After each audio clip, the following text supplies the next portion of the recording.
You're listening to the Nature's Image Farm podcast. I'm your host, Greg Burns, and we're talking bees, homesteading, and the old-time ways. This episode is brought to you by ENDURAHIVE wax-dipped equipment. No paint, no rot, no hassle. ENDURAHIVE. Built to endure. Now, on to the show.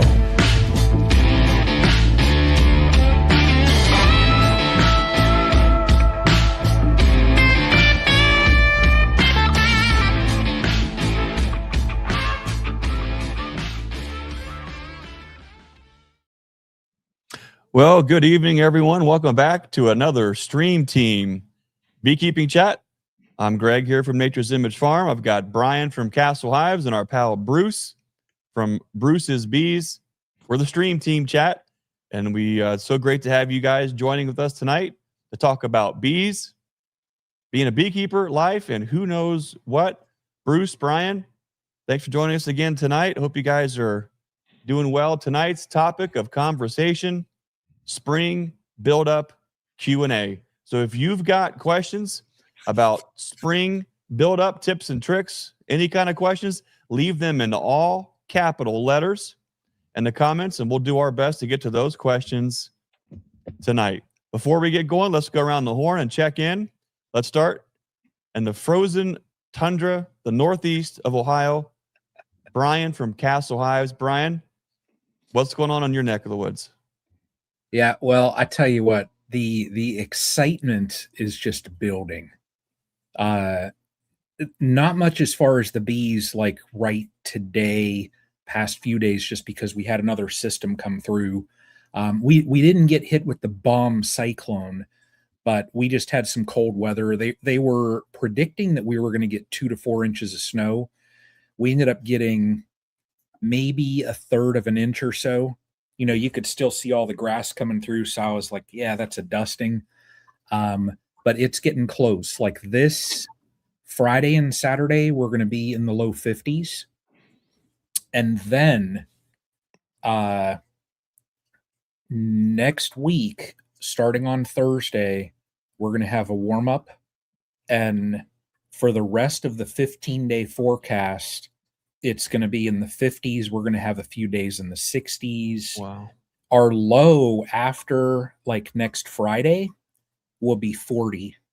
So buckets are going to go on. It's just, it's about to get fun. So, but yeah, nothing right now, but it's if you are not prepared up here, it's going to get real pretty quick here. It won't be too much longer, and you'll be elbows deep in the entire beekeeping season. Our pal Bruce, the Dothan Shogun himself, hailing from Dothan, Alabama. Bruce, give us a little rundown of the beekeeping situation in your neck of the woods. Greg, I think you know about as much about it as I do now. You were down here this past weekend. So should we tell the story now or should we wait till later? Well, just give us a little, I'll tell you what, give us just a little bit of a, get us up to speed as just to where you're at in your beekeeping season. And then we'll kind of go into that story a little bit tonight. Yeah, we, this past weekend, was able to make a bunch of splits, ended up with 63 splits, 63 queens placed. And we'll talk more about that. Greg came down and delivered some equipment, and we had a few other folks around, and I had a video just drop a couple days ago that showed the first day of splits that I did before Greg got there, the 8 splits with the Kona queens from Hawaii. And then there's more to come with the adventure that we have with Greg and some other folks. And it was quite an adventure. But so now we've got 63 new colonies. I've got to just kind of keep up with them, hopefully, and see where it goes from here. If we're in it, as Greg can tell you, we're deeper than elbow deep in it. We're all the way in down here, and it was pretty fun.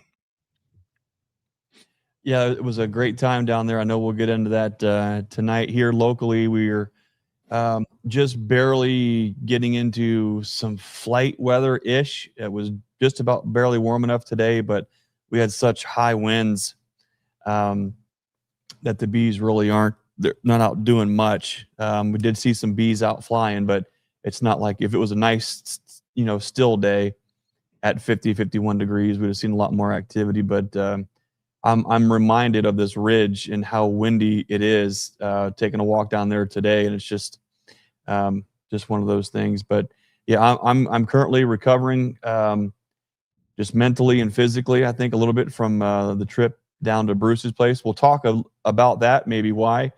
But man, what a great time. I'm still kind of just, my cup is full from spending some time down there with Bruce and the whole gang down there. But yeah, we're ramping up here. The maples are budding very heavily. I think they're going to be breaking bud here in the next probably 10 days or so. So we should have blooms, I would think 14 to 20 days or so that we should have those first blooms in. So that's pretty exciting. That might get kick-started a little bit earlier with as warm as it's looking. We have some pretty warm yet rainy temperatures in the forecast here in East Central Ohio. So I know that it's definitely going to kick the trees into gear as far as the maples wanting to really have buds swell and start to open up and flower. So let's just hope and pray that this continued moisture will help some of the crops 30 days down the line to be very vibrant and prolific.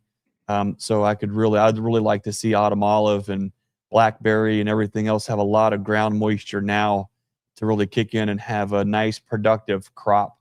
Because that's one thing that we really lean on heavily here in my neck of the woods is when the autumn olive really is prolific early in the season. Boy, the brood is just, it usually ends up being a phenomenal nuke season if that happens. So fingers crossed. More importantly, lots of prayers going up, and we'll just see what the rest of this season holds.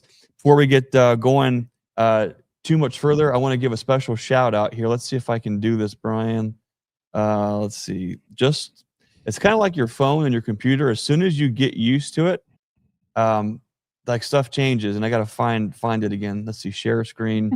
I'm going to show you guys. This is pretty cool. I don't mind the ugly guy in the photo. However, if you are suffering, if you have mice or a rat infestation in your home or building, I'm going to put a photo up here that should rid your environment of mice. It's pretty scary looking. Let's see. There we go. I got to give a special shout out to Kevin and Joanne Clancy. Now, they were the big winners of the community signed hive at the North American Honeybee Expo, and of course we got to talking, and they've been a great viewers here, great friends of the Stream Team, Nature's Image, Castle Hives, Bruce's Bees for many years. But here's how cool they are, and the reason I want to bring this up is, you guys are really important to us, and we a lot of us we build a relationship, we build a connection, and we're not looking for a pat on the back, but sometimes we just really do appreciate feeling appreciated. So Kevin Clancy was talking with my son Jake at the Bee Expo, and we were talking about Philly and cheesesteaks and things of that nature, and we were schooled as to the best ultimate cheesesteak. Boy, can you tell she's making me cut back on the sugar? That's all I can think about is cheesecake. Anyways, Kevin really schooled us on the best cheesesteak in that area. Here's how cool Kevin and Joanne are. They got it set up with John's roasted pork and overnighted with dry ice ultimate cheesesteak kits. And guys, this box came beautifully packaged with all the buns and all the fixing and the cheesesteak and everything. They went to all the time and trouble and expense just to show us how much that they appreciate us. And wow, was that amazing. So me and Jake and Luke and Ben were working at the shop, and Jake went back, put those in the oven, got everything ready, brought it back to the shop, and then we just mowed down on literally like the best cheesesteaks I have ever had. And believe me, I've been to the Pats and Genos. I've been across the street. I got one of each. I tried them both. Honestly, wasn't that impressed.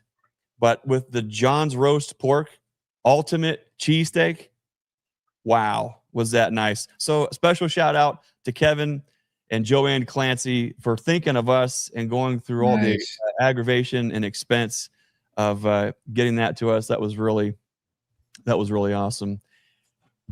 Now I'm thinking about cheesesteak. We're going to get nothing done in tonight's talk. Special shout out to them. We got a bunch of bee clubs that we're going to be speaking at this month and next month. We'll talk a little bit more about that, but I want to make sure that we get one more up here. This weekend, we're going over to the West Virginia Bee Fair. It's going to be awesome. So honored and humbled to be a part of that, and looking forward to presenting hard lessons learned growing a bee yard. Folks, if you've been following us along, you've seen us grow from 20 to 50 to 100 up to upwards of 400 colonies, raising queens, raising nukes, you name it, on top of us building our supply business here at Nature's Image Farm. It has been it's been one ride that has just been unbelievable. And so there's been a lot of hard lessons learned actually growing the bee yard part of that. You just don't go from 10 to 400 overnight. And I'm going to talk a lot about some of those trouble spots, the hard lessons learned growing a bee yard. Looking forward to giving that talk at the West Virginia Bee Fair that's coming up here this weekend in Wheeling, West Virginia. There's going to be also some great speakers there. David Peck, James Lee, the one and only Mr. Frederick J. Dunn will also be there. Chandra King. Hey, it's going to be a great time. Looking forward to seeing you guys there. If you're going to the West Virginia Bee Fair, make sure you come by, say hi at our booth. Love to talk to you about you, your bees, and also if you have a special testimony, I'd also like to hear about that too. So this weekend, Wheeling, West Virginia, at the Oglebay Park Resort, the West Virginia Bee Fair. Be there or be square. So many fun things coming up. We'll talk a little bit more later on tonight. I've got a bunch of clubs to speak at, and that's just it's such an honor for us to do that. I'm running a little bit lean tonight. We're going to talk about that. The trip down to Alabama. I'll show you what I'm using as my giddy up juice. Oh, there we go. Yes, Honey Ginger Ale. Now, I don't know if you guys can remember at the North American Honeybee Expo, that wasn't even an official thing, but I can remember going through doing a taste test of it. And boy, now it's become popular. It's been a hit here. But guys, it's all about spring buildup right now. And no matter where you're at in the country, you're either making the splits and you're already in that spring buildup, you're building up your splits, or you're like Brian and I, and you can't wait until it starts to warm up. The ground starts to turn green just a little bit. The brambles and the hedgerows and the bushes all start to kind of come alive a little bit. And then the ultimate, when the trees start to bloom, then you know we're in there. We're not too far away, but we had a great time down at Bruce's place working. So, oh man, to be able to get down and go to down south and get into 80-degree weather where it's been so long, and all of a sudden there's just like this wet trickling stuff coming off your face and like down your neck, and you realize, wow, it's been a little too long since I've sweat working bees. And you realize, well, it's been since, I don't know, October. It was a great, it was really like a vacation, to be honest, to have that kind of weather and that kind of friendship. I hope Bruce got his money's worth out of all of our labor there. But we had a good time. Bruce, do you want to run us through a little bit on that experience? Well, I know you're going to have some videos coming out. We're going to have some videos coming out. But talk to us a little bit about that experience, Bruce, for you and accomplishing your goals for your spring buildup and spring splits. Sure. I'm trying to send Brian some pictures here real quick. Let's see if I can get them sent to you real quick. While Bruce is getting those photos up, I want to just make sure that we keep Marty and Heather Mincer in our prayers, the folks behind Yes Honey Bees and the Abyss. Kevin, thanks for that reminder. What an awesome praise report. I don't know if you guys have been paying attention and seeing that, but Marty was in a terrible motorcycle accident, broke his spine in 9 places, went to go in for surgery, and the surgeons, they did their work, and coming out of surgery, they say you should be paralyzed. And according to those posts, he's wiggling his fingers, wiggling his toes, and now the most recent update is he's going to be in one of those tortoiseshell kind of things, recovering and on his way home. So when the doctors and surgeons say you're going to be paralyzed and it doesn't look good, that's how big our God is, and all things are possible. Now Marty's going home and on the road to recovery. So please, again, keep Marty and Heather Mincer in your prayers, the folks behind Yes Honey, as they've got a long road of recovery. But I know God will continue to do great things in their life and their business, and will be a tremendous testimony. What we got going on here? Look at that. Yeah, we'll just kind of run through some pictures here real quick, and then we'll talk about the story a little bit, Greg. It was a phenomenal experience, but these are the new boxes. The ones on the bottom are the ones I had from last year. I had just a very few of those left over. The ENDURAHIVE wax tip propola boxes, and the ones on the top are the ENDURAHIVE Copper Plus, I guess you call them, the Copper Dip Plus ENDURAHIVE boxes, and they are absolutely beautiful boxes. And so that Greg's arm is over there on the left. He's putting some frames in, and we were about to go out and do some splits. Brian, go on to the next one. We'll just go through them pretty quick here. These are some of the NUCS that we pulled. That first morning Greg was there. That was Friday morning. We had Greg there. We had Derek Miller, and then we had Paul McVeigh was there. He's a local guy that's going to get some of these NUCS from me. And then later in the afternoon, I'll show you here in just a second, we had some more company that joined us. Derek Miller is actually out of Gunnersville, Alabama. It's up in North Alabama, and he came down. He had an order from Greg, and he also came down and helped with the splits on Friday. Here we are in the bee yard. This is in Slocum, and Greg was, you see that's Mike Berry in the background, right behind Greg there. Greg is in the forefront, and then behind him is Jeff Brown, I think is his name. He came over with Mike to get some equipment from Louisiana. So Greg's talking about one of his queens, a study he's doing using in my bee yard, some things he's kind of working on with some of my bees. He was going through and seeing what the results of some of the stuff we're doing was. And I'm sure that'll be coming out in one of his videos. I'm not going to talk a whole lot about it. It's kind of his deal. So that's not very good. Do the next one, Brian. That's probably the better view of me. Anyway, go back down. I don't know if you can scroll out or not. That's not the one I meant to sing you. But go back, Brian. Let me send you this. Which one? That one. Can you scroll out at all? Probably not. On that one. No, the one after that. It's from a distance. The one with my good side, Brian. There yeah, I just wish you could scroll out. Is there any way to scroll out or not? I meant to send a different one. Let me hold on. I mean, if I'd have to. Hold on. I got you. Let me see. I'll find it here. No, I can't. It's okay. Let me send it to you again. Let me do it again. Hold on. I'll send it to you again. Because that shows kind of the intensity of the whole situation. Did it come? No, go back. Did I send it to you? You got it? Oh yeah, I got it. Okay, here's that one. And that is, I didn't have a picture of Greg from the front, but that's Jake in the background, Greg's son Jake. And you really can't tell very well from the picture, but up in the top of the picture there, you can see all the bees just flying around. That was Friday evening. It had been raining. It was probably raining there. And I'm just to say the least, the bees were not amused. We were trying to get a few last splits in before it got dark. And man, Greg was getting lit up there.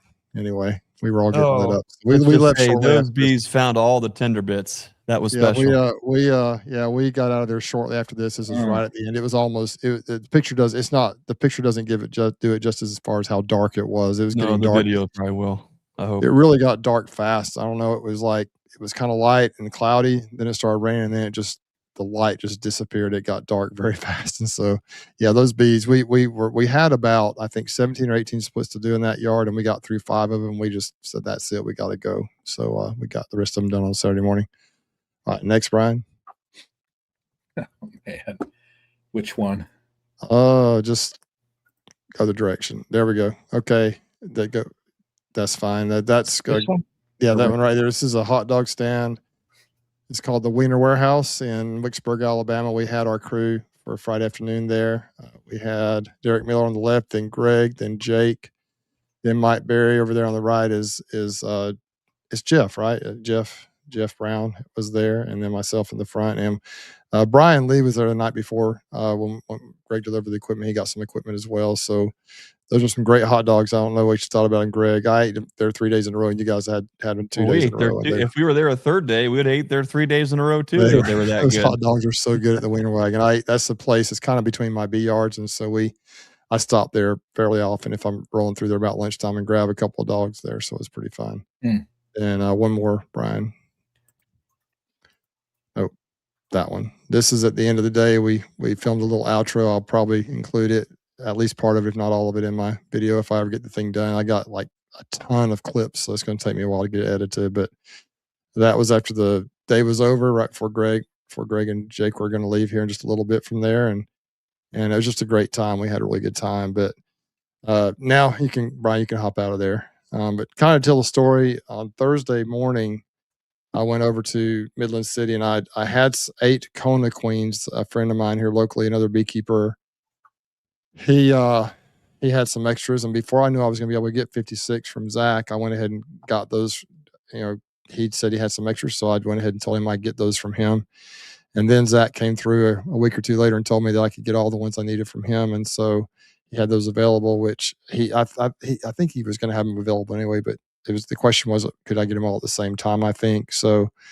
Anyway, I got the 56 more queens from Zach, and so I got the splits done with the Kona queens Thursday, and that was the video that just dropped of me doing the queen excluder splits, and it turned out pretty good. I think people are kind of liking it. I tried to do a video on, to me, that's the easiest way to do splits, and so I think it's a pretty good video. It's one of my favorites that I've done. I think it was actually a little longer than I wanted, but I think it turned out pretty good. I went through all the steps of kind of looking at the beehive and pulling them apart and just doing that, the whole split start to finish until you put the queen in at the end of the day. And so then that afternoon, Greg rolled in from Ohio, him and Jake, with the trailer full of equipment for some different people. I got some, and then I got quite a bit for myself and then for a friend that I'm going to be putting some bees on his place for him. And then Brian Lee came in and got some equipment. Derek Miller came in from up in North Alabama, Gunnersville area, and he spent the night and helped us split the next day. Of course, Greg and Jake stuck around. Brian Lee had to go. We had dinner that night. We should have gotten a picture, Greg. I don't think we had any pictures eating out, did we? Besides the one at the Wiener Warehouse. But yeah.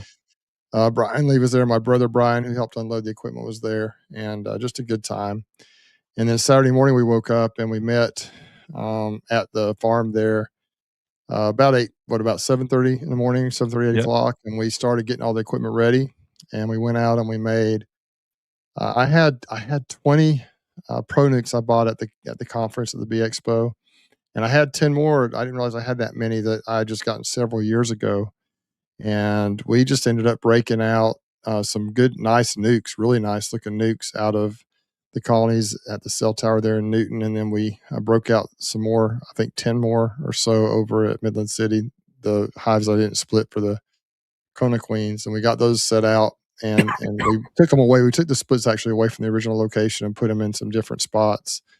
The ones at the cell tower in Newton there is probably 5 or 6 miles away from Midland City. We took those NUCS, the 20 from there to Midland City, broke out 10 more in Midland City, and took those back up to the farm and set them out to put queens in later. And so we did that. And then Mike Berry came and we got him loaded up, his stuff, and we kind of visited with him for a while on the way down. And they wanted to help us do some splits. And so him and Jeff came with us. We went down to the Wiener Warehouse in Vicksburg on the way. We had a nice meal. And then we went down to Slocum.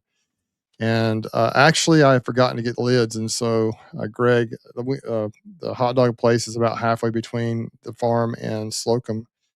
And so Greg ran back to the farm, and I took Mike down to Slocum, and it was starting to drizzle rain when we got there, but it had eased up a little bit. So Mike and Jeff just helped. We backed the trailer in there, and we started going. We did queen excluder splits there. Man, it goes fast when you got more than one person doing it. It really, I think we had a crew. Let's say I think Derek and I were doing splits, and then Mike and Jeff were doing splits, and so we got through that yard pretty quickly. I think we ended up with eight or nine splits there. And about the time we were, kind of getting towards the end, and Greg came, and Greg is doing a little study with some of the bees. He sent me some queens, and he's working on some things, and I'll let him address that however he wants. But we just took some time to kind of go through those colonies and see how they were doing. And Greg was documenting that on video. Jake was taking that and kind of explaining what was going on. And the difference between the two types of queens is pretty obvious and impressive, to say the least. And about that time, we got done there, and Mike and Jeff left. And so we went over to Appleton Farms, and that was when it was starting to get dark and getting kind of crazy. The bees were kind of fired up. It was cloudy. It was sunny in the morning, but cloudy in the afternoon. And then it started raining, and it was getting dark. And like I say, we made it through about 5 colonies. I had a couple of those Greg's queens from the study over in that Appling bee yard as well. And he was documenting that, and Derek and I got started on some of the splits. But by the time we got really into it good, the bees were just off the chain. It was just rainy. It was cloudy.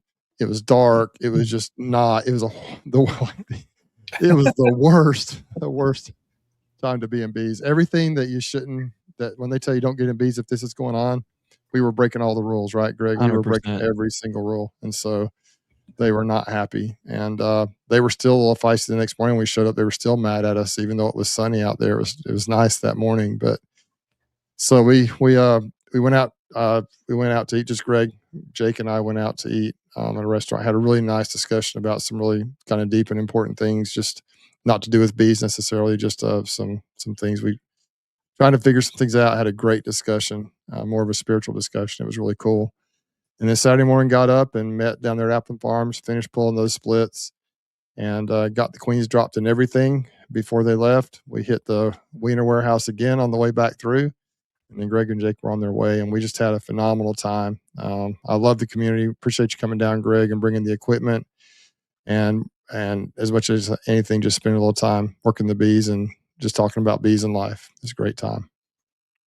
Yeah, I'm going to look forward, Bruce, to kind of reliving those moments as best we can through the video. I think that's one of the blessings that I think we probably at some level appreciate, but I think for our kids and possibly grandkids, I think what we don't realize that we're doing as YouTubers is we are kind of creating a historical archive of the journey that we're on with beekeeping. And I think that's why it's so important that we are able to share not just like the nuts and bolts part of the beekeeping, but share the mindset of the beekeeper and the mindset of where we're at and the things that we're worried about or the things that we're struggling with, the things that we're maybe have some level of success in, and share those things. I think it'd be really cool. And I'll quickly say this. And, I think back to like, right now, I am blessed with preaching tapes from my grandpa from the 80s. And what an incredible opportunity to literally get right into the mind and the pulpit of my grandpa, preaching out these sermons back in a time where it was not easy or cost effective to be taping recordings and doing what he did for whatever reason that I know his heart. I know why he did that. I don't think that he ever in a million years thought that I would be taking all those old preaching tapes and digitizing them and then turning those into a podcast and getting those sermons out to the world. But I think about something similar with our beekeeping journey is, where we are literally laying down a time capsule of where our heart is, where our mind is, where our spirit is, where our bodies are in this journey right now. And I know how impactful that these old preaching tapes have been for me and my family and a lot of other people. I can only imagine what the archive of Castle Hives, Bruce's Bees, Nature's Image, I can only imagine how impactful that will be for generations and generations to come. Not that we're doing all these things right, but it's a living testimony, really, of who we are as beekeepers, the heart of us, and then what we do with our hands. And that's an important connection. You know, the mind, the hands, the heart, that spirit side of things is so huge. And so I'm going to look forward to kind of reliving these moments, this trip down to Alabama for many, many years to come. You know, Bruce did a great job of kind of lining all that out. The videos are going to show that the best, but you know, all the things that you say, you know, as you mentor folks, hey, you know, if it's 7:30 in the morning or 5:30 or 7 o'clock at night, those are not ideal conditions to be working bees. If it's raining or overcast or the barometric pressure kicks in, those are not ideal times to be working bees. If it's raining out, it's not active. It's not ideal times to working bees, and that's what we had to work with. And so we didn't have the luxury of looking at the forecast and saying, oh, we'll just pick another. No, it was do or die kind of a scenario. Dig in, do the work, make the splits, get everything going. And I actually like, as wild as it seems, I actually like those moments where you're forced to stretch, like you're forced to dig in. You know, here we are. Bruce had a limited window in time to get all these queens and all these splits. These splits still needed pulled, they needed moved. All these things had to happen. It was this entire sequence of events before you could crack a lid and put that mated queen inside of there and close it up and say, I'll see you in 2 weeks. Like there was a lot of sequence and steps leading up to that. You guys are going to see it in the videos. But you know, we'll get into it, but yeah, you know, what I can say is when the weather was nice, when we first started, Bruce's bees were nicer than I have ever seen them. I mean, it was a complete transformation. When the weather got ugly, it didn't really matter what genetic line that they were all reacting poorly. And I think Bruce will you'll see a little more of this probably as the season unfolds, possibly.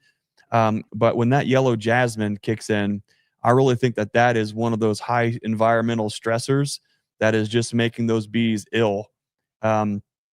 Not just physically, but just their temperament, you know. And we saw some of that blooming. We noticed it Saturday driving down the road and thought maybe that's part of the problem. But yeah, it was like you said, Greg, we just had to get it done. And you know, if you got a couple of hives in the backyard, which is awesome, you just kind of can say, well, not today. But when you got 63 queens that got to be placed somewhere, and you got like 2 or 3 days to get it done, you just have to do it. And so I'm so glad I had you guys here to help. That would have been a incredibly long 3 days there had I tried to do it all myself. And all you guys that helped, there were some that came in and, you know, helped. Some had to leave, like Paul had to leave at noon on Friday. And then Mike just helped for a little while and he had to go, but it was just a great time. And like you said, Greg, sometimes the bond grows stronger as you go through adversity together. And there was some, that's true. There was some adversity. Honestly, there was. It wasn't so much that there was adversity as far as the plan. The plan kind of came together as we thought it would. It was just the adversity of the weather conditions just were not ideal. And the evening, it was pretty rough actually. That Friday evening, it was not. And even the next morning, even though it was got your stink bug there, even though it was you know, the weather was a little better, we got there pretty early. And those bees on that one end where you just saw that picture, they were still fired up a little bit.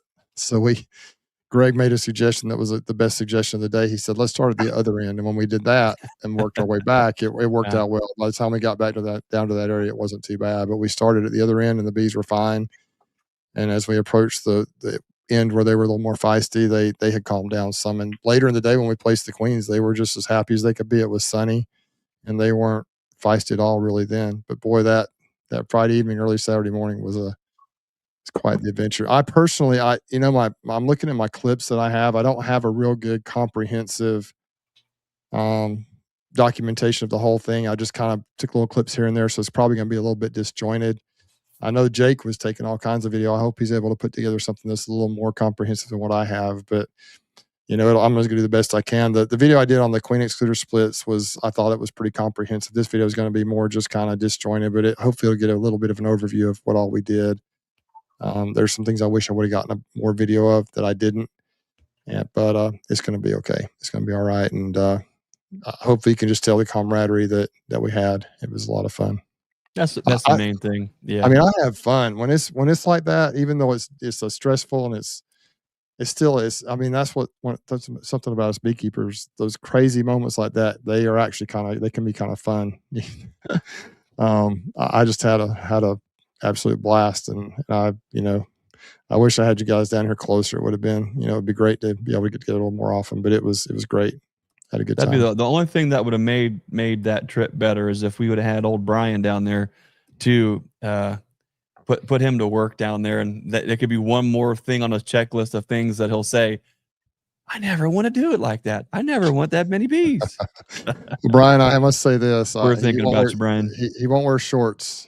When bee jacket working the bees. When you guys are saying, what you guys are saying about bonding and all that over trauma bonding, right? I must not want to bond with Bruce that much. Oh man, yeah. It really wouldn't have been that bad, Brian. But I love Susie to death. And I can't do nothing but be appreciative. And I said, hey, can you pack me a bag for a couple 3 days or so? And she said, what are you going to be doing? And I'm saying, we're just going to go down, do this, do that, shoot some video. So she, packed me some clean, nice looking gear. Right. And so in hindsight, I would have said, hey, can you pack me my bee pants? Because bee pants and good looking pants are not the same thing. The good looking pants are kind of like, the stretchier ones, and they're clean looking and all that. Well, those stretchy kind of pants, guys, if you know what I'm talking about, they're like the dress slacks that are kind of stretchy-ish, and they're kind of, they're maybe a little bit tighter. You got your skinny jeans on? Sorta, and the bottoms are a little bit more open. I had found out that Bruce's bees, not only can they get right up the pant cuff and go straight up, and I mean straight up, they can also get to everywhere, and I mean everywhere, just from all sides. I've got no rigor mortis, no arthritic knees or shins or ankles, or use your imagination. Everywhere is very limber now because of that. But what I wanted to say about that is, we were talking about spring buildup here tonight, and this goes directly into would be kind of a hardish lesson learned with Bruce, not because of Bruce, but because of the situation that you find you're in. Spring buildup is one of those things where if you don't plan it out, if you fail to plan, then you plan on failing, and that's, I think, what happened with me, and at least in my equipment. I was not wearing the correct pants. Not only that, but I didn't have the correct gloves, because I usually don't wear gloves. When I do wear gloves, I'll wear like the big rubber thickster, the real thick rubber gloves, and then because I can grab queens and mark them. If I'm just slinging honey boxes and frames and those kind of things, I'll wear like the Apis tactical mechanic style gloves. But I had burned through my last pair of Apis tactical gloves.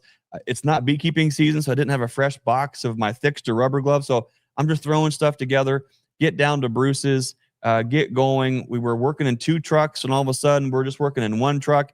I didn't have all my stuff at the worst possible timing to do it. And so, here I got these big mitts here, and I've got Bruce's black gloves, and I'm putting them on there, and they are just they are going through it. They're stinging them up so bad. The gloves are ripping and coming apart. I borrowed Jake's gloves, tried to get those on. When it was all said and done, my hands, my wrists, my legs, every part of me that the bees could have got to, they did. Over 125 stings.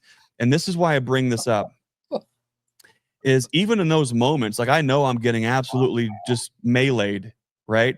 But you are in extreme focus. And you'll see in the videos on what's going on and why I received so many stings. I should have planned a little bit better and made sure that I had, I would say, more like intense protective gear. That was my fault.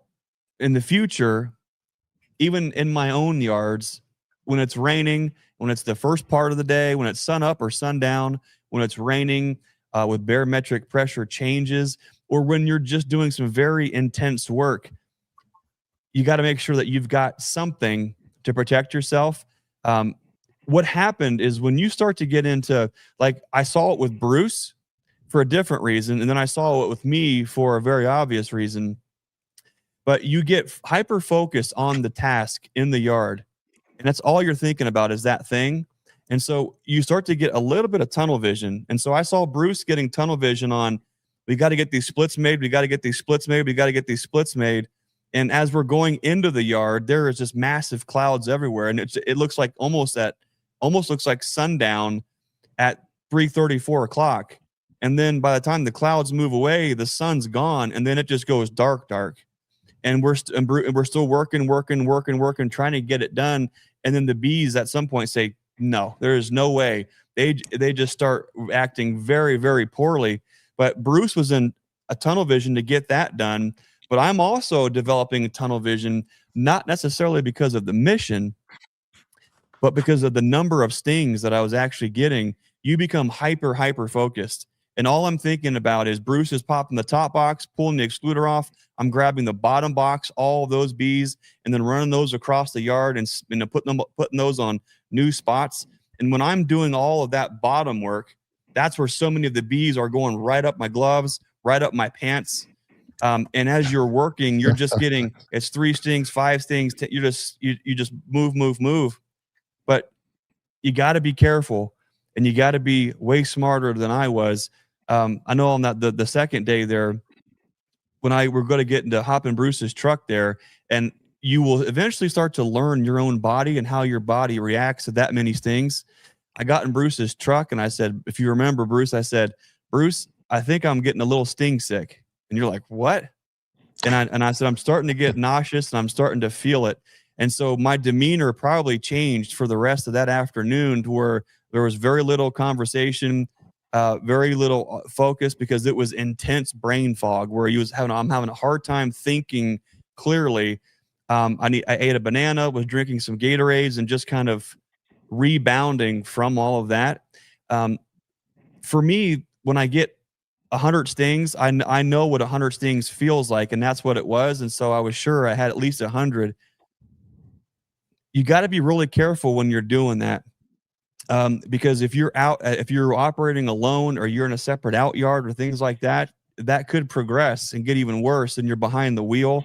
It could progress when you're out in the yard and drop. If I would have dropped one colony, just dropped it. If I was getting so wobbly and nauseous and thin in the knees as I'm carrying, a 90-pound box and slinging it from one part of the yard, if I would have dropped just that one colony, like, that could have been it. That could have been the point to where everyone in that colony reacts poorly.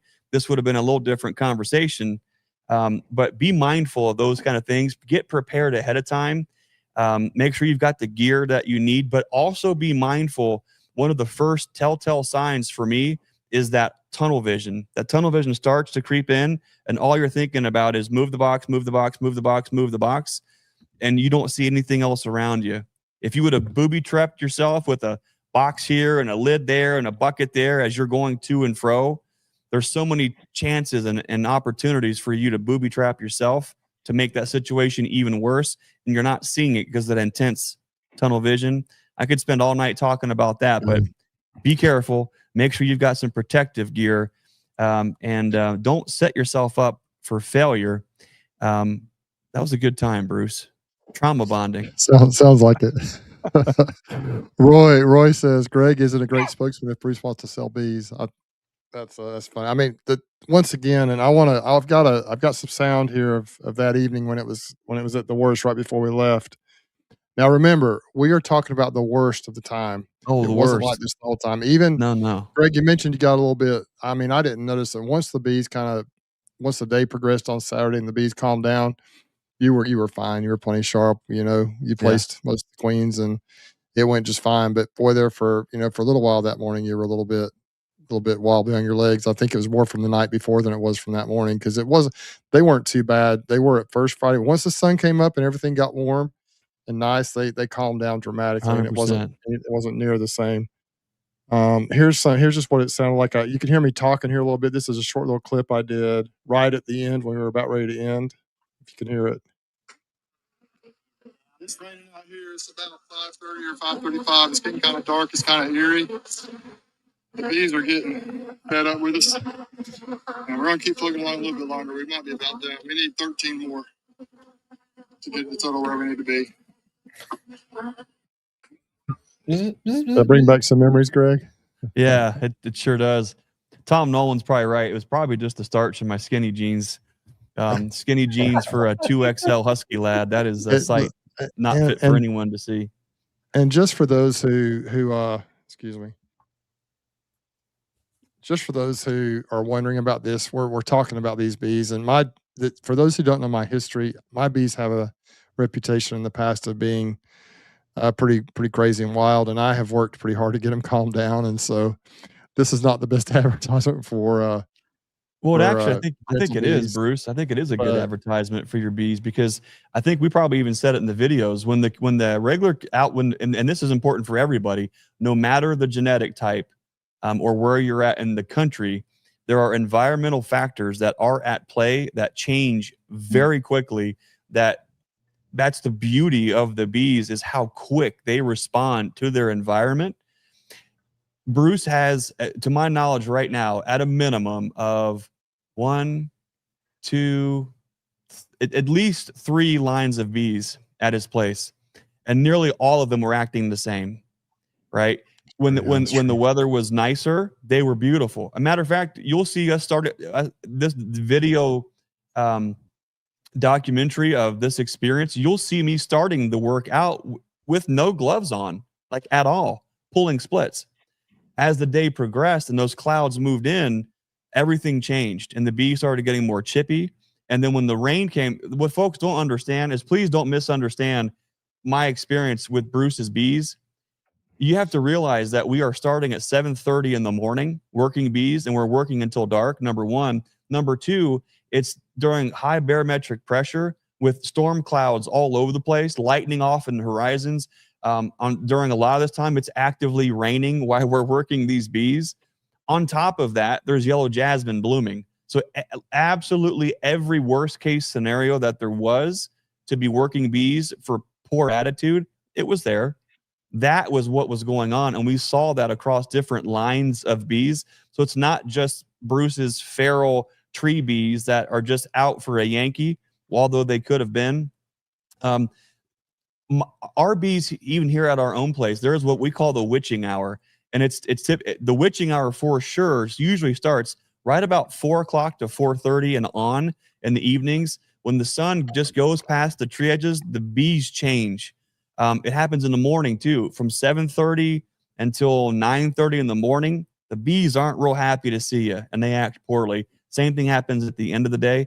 But when you've got so much to do, like it is sun up to sundown. So the first part of the day, you might get some kisses from the bees. The middle part of the day is going to be fine. At the end of the day, any arthritic joint in your body is going to be well taken care of by the bees. So please don't hear this sting story and blame it on Bruce's bees. I don't think that's the case. It's just absolutely extremely poor conditions. But that's the difference between, I think, the scale and the mode of operation when you've got to get certain things done in a very tight timeline.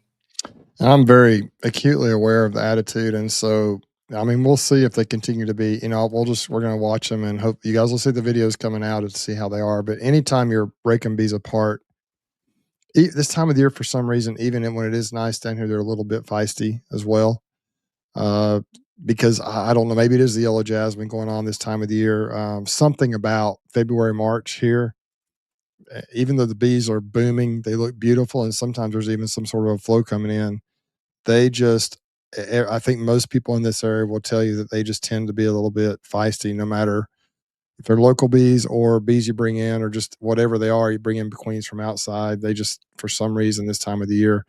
And then on top of that, you're going in and we literally were just breaking them down, pulling splits out of them, moving them from box to box. We were having to move kind of fast, which is not ideal, but we had to do it, had to get it done. And that's just kind of when you get to a certain level, if you have limited time and you have a lot of work to do, you can't be quite as gentle as you would like to be, probably. And so hopefully, I know when people watch my videos, someone even mentioned in my video from the queen excluder splits I just put out that you need to be more gentle with your bees. Well, I was shaking the bees off. That is part of the whole strategy. So you are a little bit, just shaking them naturally is a little bit of a violent thing for them, even though there's a way to do it where it's not super violent, but they don't like that necessarily. So it's just the strategy we're using, and it works extremely well. But you just gotta take it with a grain of salt. But I think anybody's bees, they all have stingers, and even if they're puppy dogs, they can if you treat them a little bit more, maybe not quite as gentle as you should, then sometimes they don't like it very much, especially in the bad conditions. But that was kind of our experience. And Brian, you can't tell about the experience because you weren't here, man. I invited you. I wish you'd have been here. I don't know. I'm not sure if you're tough enough. You may have to put tough enough, yes. Smart enough not to engage is the difference, probably. Brian would have been the guy in a full suit, just video and everything, and just laughing. Like, he'd have nothing but camera shake, because he'd just be laughing at us the whole entire time. And behind the camera, that's what you'd be hearing is my cackle. Yeah, he would be laughing. Jake, really, he didn't say a whole lot. I don't think he got lit up too bad. Maybe because he had the pants on that didn't get. I mean, I got stung a few times, but I don't know if I got stung in my legs. I think he said he got stung, I think 2 or 3 times at the most. I think. So I got stung. He's holding the camera most of the time. So yeah, I was actively in the hives too, and even with the Apis tactical gloves I have, when they're when you bend your fingers tight, sometimes it can get you right. But I got stung a few times, but nothing like what you did. But I don't know if I got stung any of my legs. Maybe I did get stung. I had a couple that got me in the ankle where they kind of got down, but I didn't get stung near as much as you did. But I will, to your credit, Greg, you said you kind of went in a fog. I don't think you didn't act. You were a little bit that way when we were finishing up preparing the splits. But once we got into that later time of the day when the weather was better and they weren't quite as crazy, you locked in again and we got it done. We worked pretty efficiently. So anyway, I made sure that when we were doing all the splits, when we were setting the queen cages in, I made sure to put the screens of the queen cage right against the wax. Just bury the screen of the queen cage right in the wax, just to keep all the queens nice and warm. Did I do that right? Guys, did I do that right, Bruce? Guys, he is joking. Don't take that. Do not put the screen against the brood. I'll have to look more closely I was watching pretty closely. He's worried now, Brian. He's going to be thinking, oh my gosh, do I need to go back in these bees tonight? The way we did it, we broke the hives, broke them open, and I would pull the frames out kind of, and he would place the queen, and then, so we kind of were both checking each other on that a little bit. So yeah, you did. I think you did them all perfectly right, but it'll be good. It'll be a fun video. Do not, one of my favorite things to do for beginners in here, if you're replacing a mated queen, make sure you do not put the screen against the brood, so she, you got to have it so she can breathe in there. So make sure it's either up or down to the environment. You only do that once, I think, mostly. Yeah, well, for sure. I thought that if you put the screen against the wax like that, they would release her faster. Because absolutely. They don't release her. Get her out quick. Yeah. What they'll do is they'll web it over the wax and just lock her in there.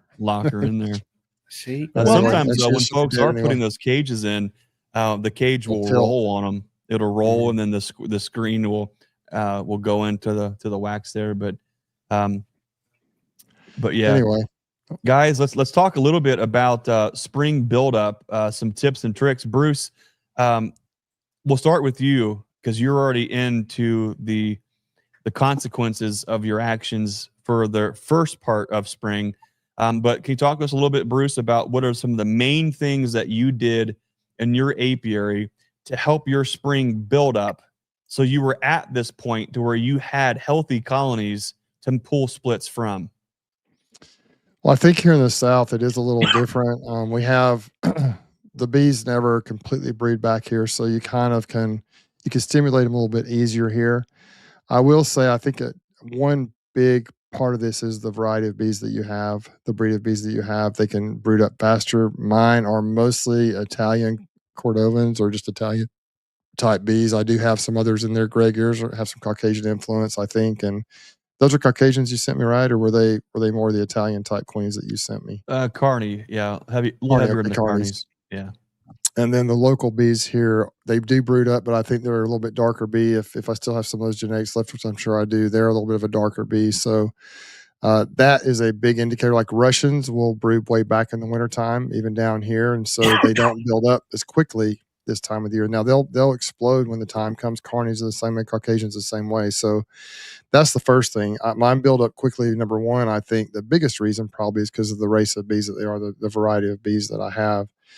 Secondly, two other things that I think are critical to get a nice spring buildup. Number one, I would say clean bees. I know that there's a lot of discussion now about mites and viruses and other mites coming in and hive beetles and all the pests and all the things. But I do think clean bees tend to feel better, maybe, and they tend to build up quicker. And the third thing I would say is feeding. I haven't fed a lot of liquid feed. However, I have fed fondant throughout the winter. I just kept it on top of the colonies I think I did 2 on all the colonies and a third on some of the ones that were a little bit lighter. And I think that combination of clean bees, a variety of bees that builds up quickly that never breeds back quite as far, as well as the feeding them will help. I did give them a little bit of pollen patty. I don't want to put much in my colonies because of high beetle pressure, but if you put little chunks in there, the bees can consume it quickly. If you kind of put it on the top of the frames, between the frames where the bees can get to it more easily, I think they can consume that before the beetles get any type of established presence in the patties. And so and then I did put out some open feed about a week before we split, just to kind of help them, to stimulate them a little bit more. And Greg, did you see any brood in those colonies?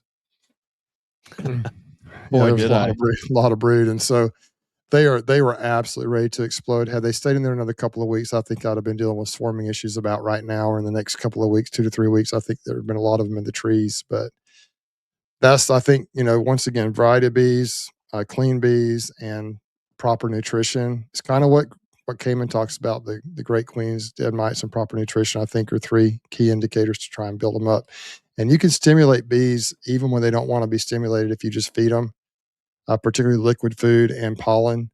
We have pollen coming in most of the winter here. That's probably part of the reason that they build up and never go completely dormant as far as laying.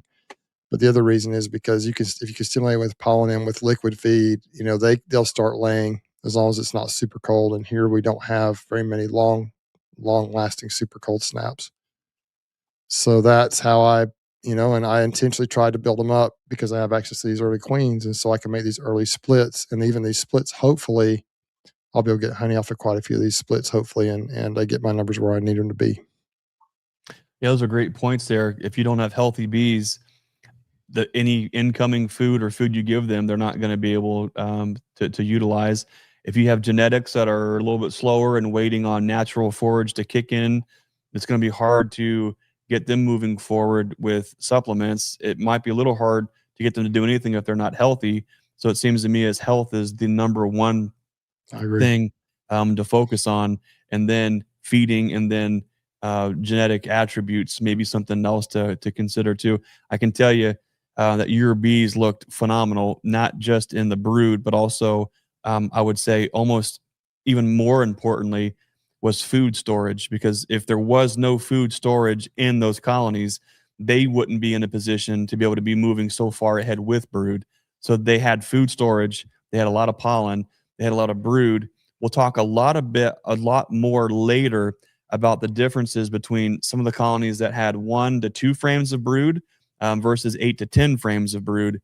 That's a big deal. And that's a much longer conversation that will unfold probably the rest of this year and next year as new developments are made public with that. But Greg, can I say that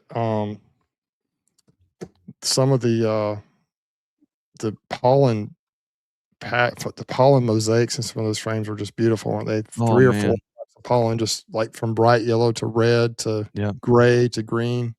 Yeah. And so and also, it's just so much fun. I also would like to say, people who look in their colonies and they see like maybe a volleyball size cluster or smaller. If you have a breed of bees like Russians, Caucasians, Carniolans, that is not a bad thing. When those bees hit a flow, when the right resources come in, I don't know how they do it, Greg, but it seems like from one week to the next, they'll go from a volleyball size to an entire box full of bees Yeah. when they don't even seem to have time for all that brood to be able to. It's just crazy how fast it can happen. So don't be discouraged if you have that breed of bees, the Carnies, the Caucasians, the more frugal type bees. Don't be upset or surprised if they're kind of smaller in the wintertime. That's okay, because they will easily catch up with the Italians later in the year and be as productive as the Italians, if not more so sometimes, I think.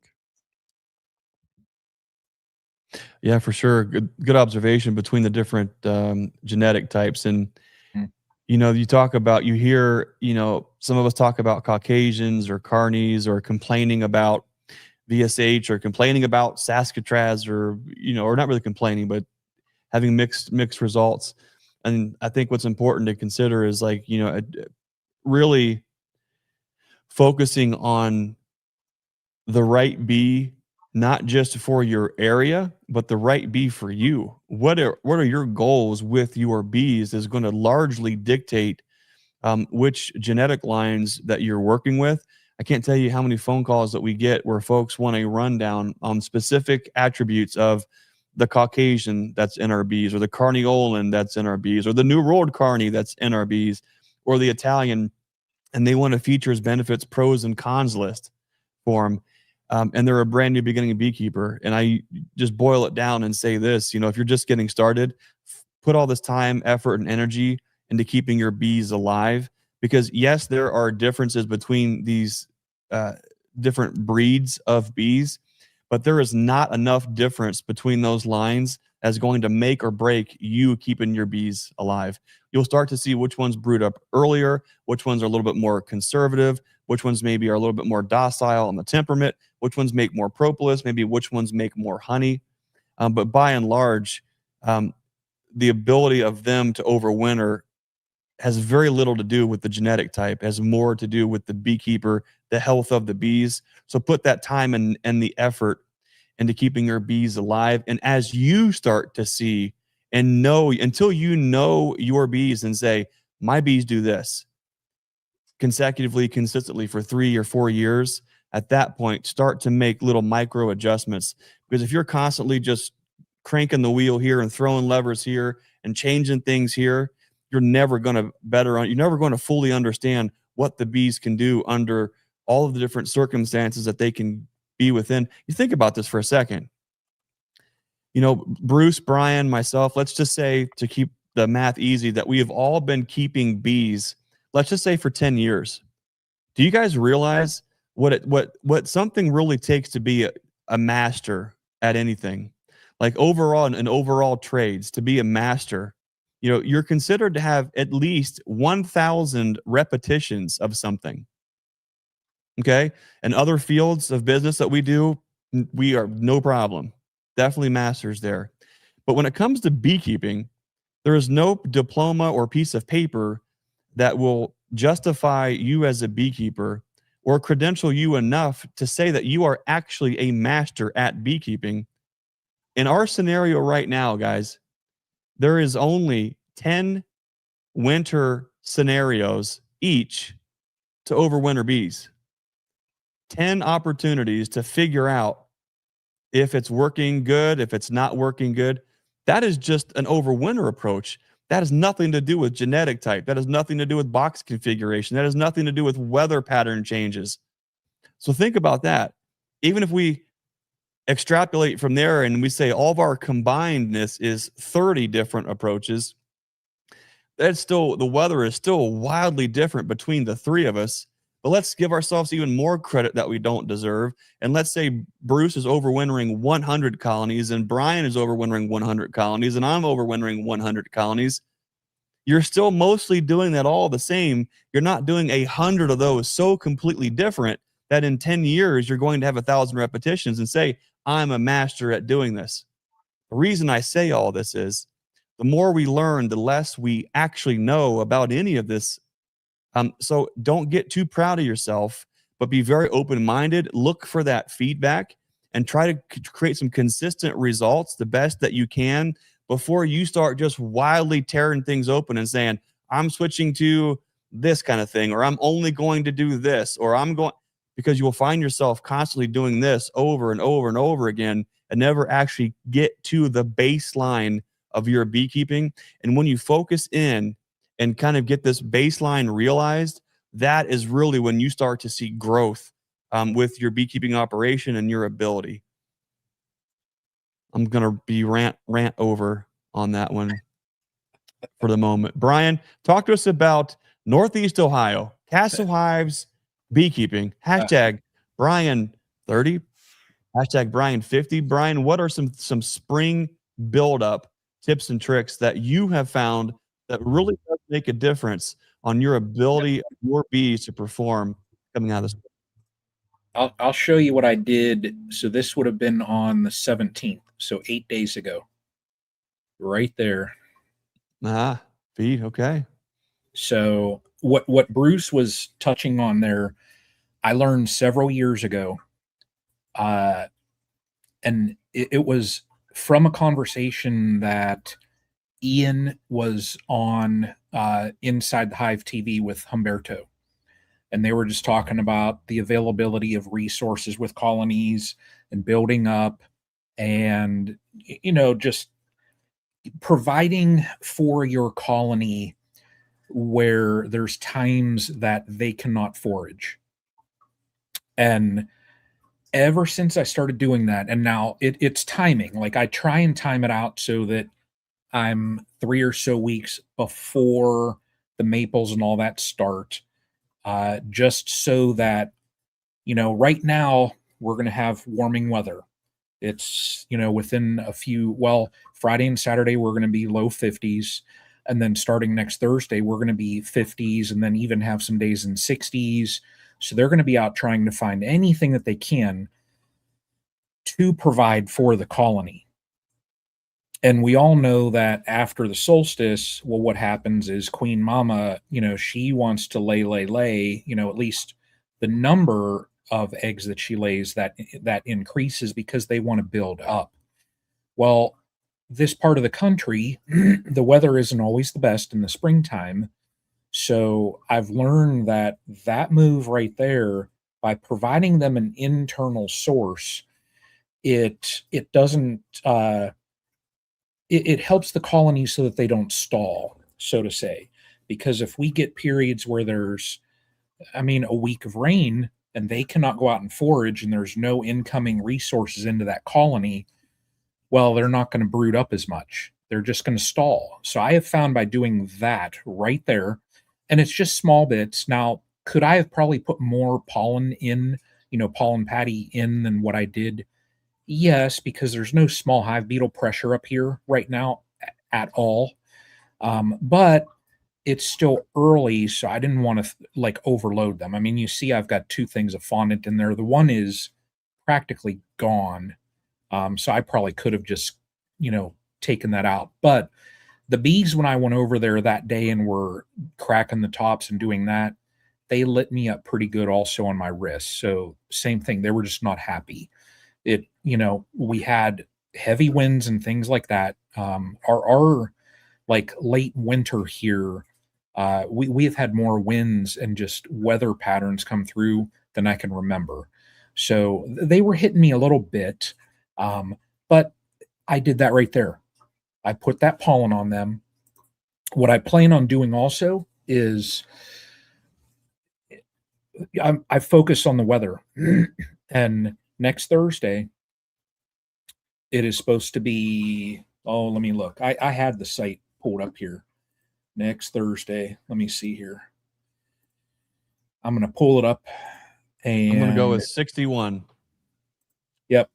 So next Thursday here, we are going to be 52, but then we're going to have a low of 42. And then Friday is 57, low of 46.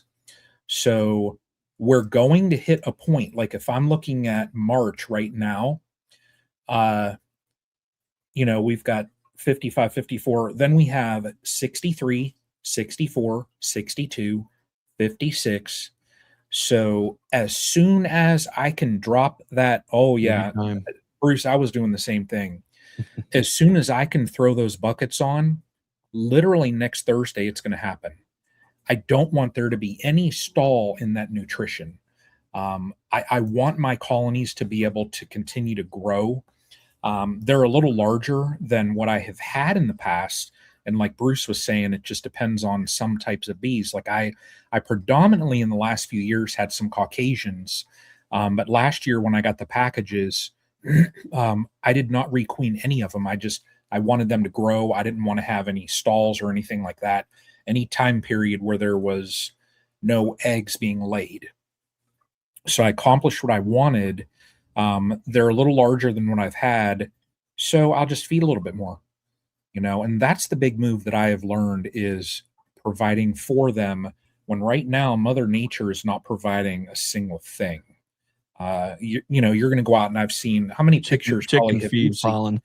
I was just going to say, how many pictures have you seen in the Ohio groups of people saying, I've noticed that my bees are in like the corn and they're in with the chicken feed and all that. Is this normal? Well, they're hunting for anything. So, and then, and you know what I did also is I made a, an open feeding station over there in the yard too. So now it's not right near the hives, but I put it up into the yard. I got one of the hive stands from one of my dead outs, and I got one of those big black totes with the yellow lid, drilled some holes in it, and set that joker up there and have some syrup in there. Now, I didn't move it the other day. I should have probably gone over. I put it out when it was in the 50s, and there were a couple bees in it.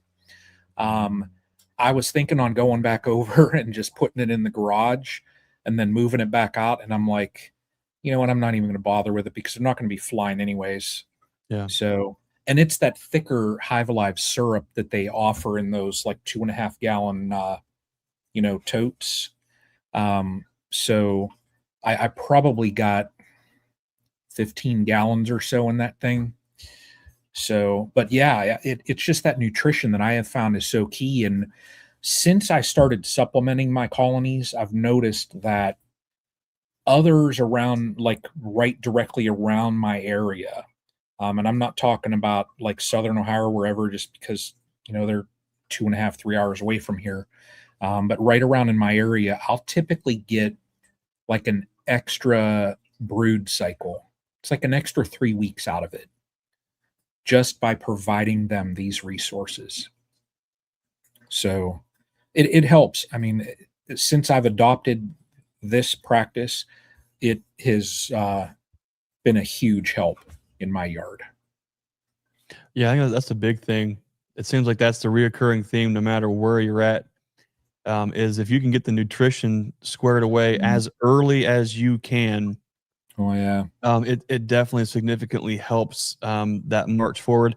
You know, I think my observation is like if we went back to that photo that you just had, Brian, of the fondant and the pollen patty, I don't believe at all that you're seeing an extra brood pattern because you're getting the bees to brood early with the fondant or the pollen patty. I think what you're seeing is, and what I see, is that when we get their nutrition squared away inside of the colony, when the actual spring kicks off, they're ready to jump into creating brood.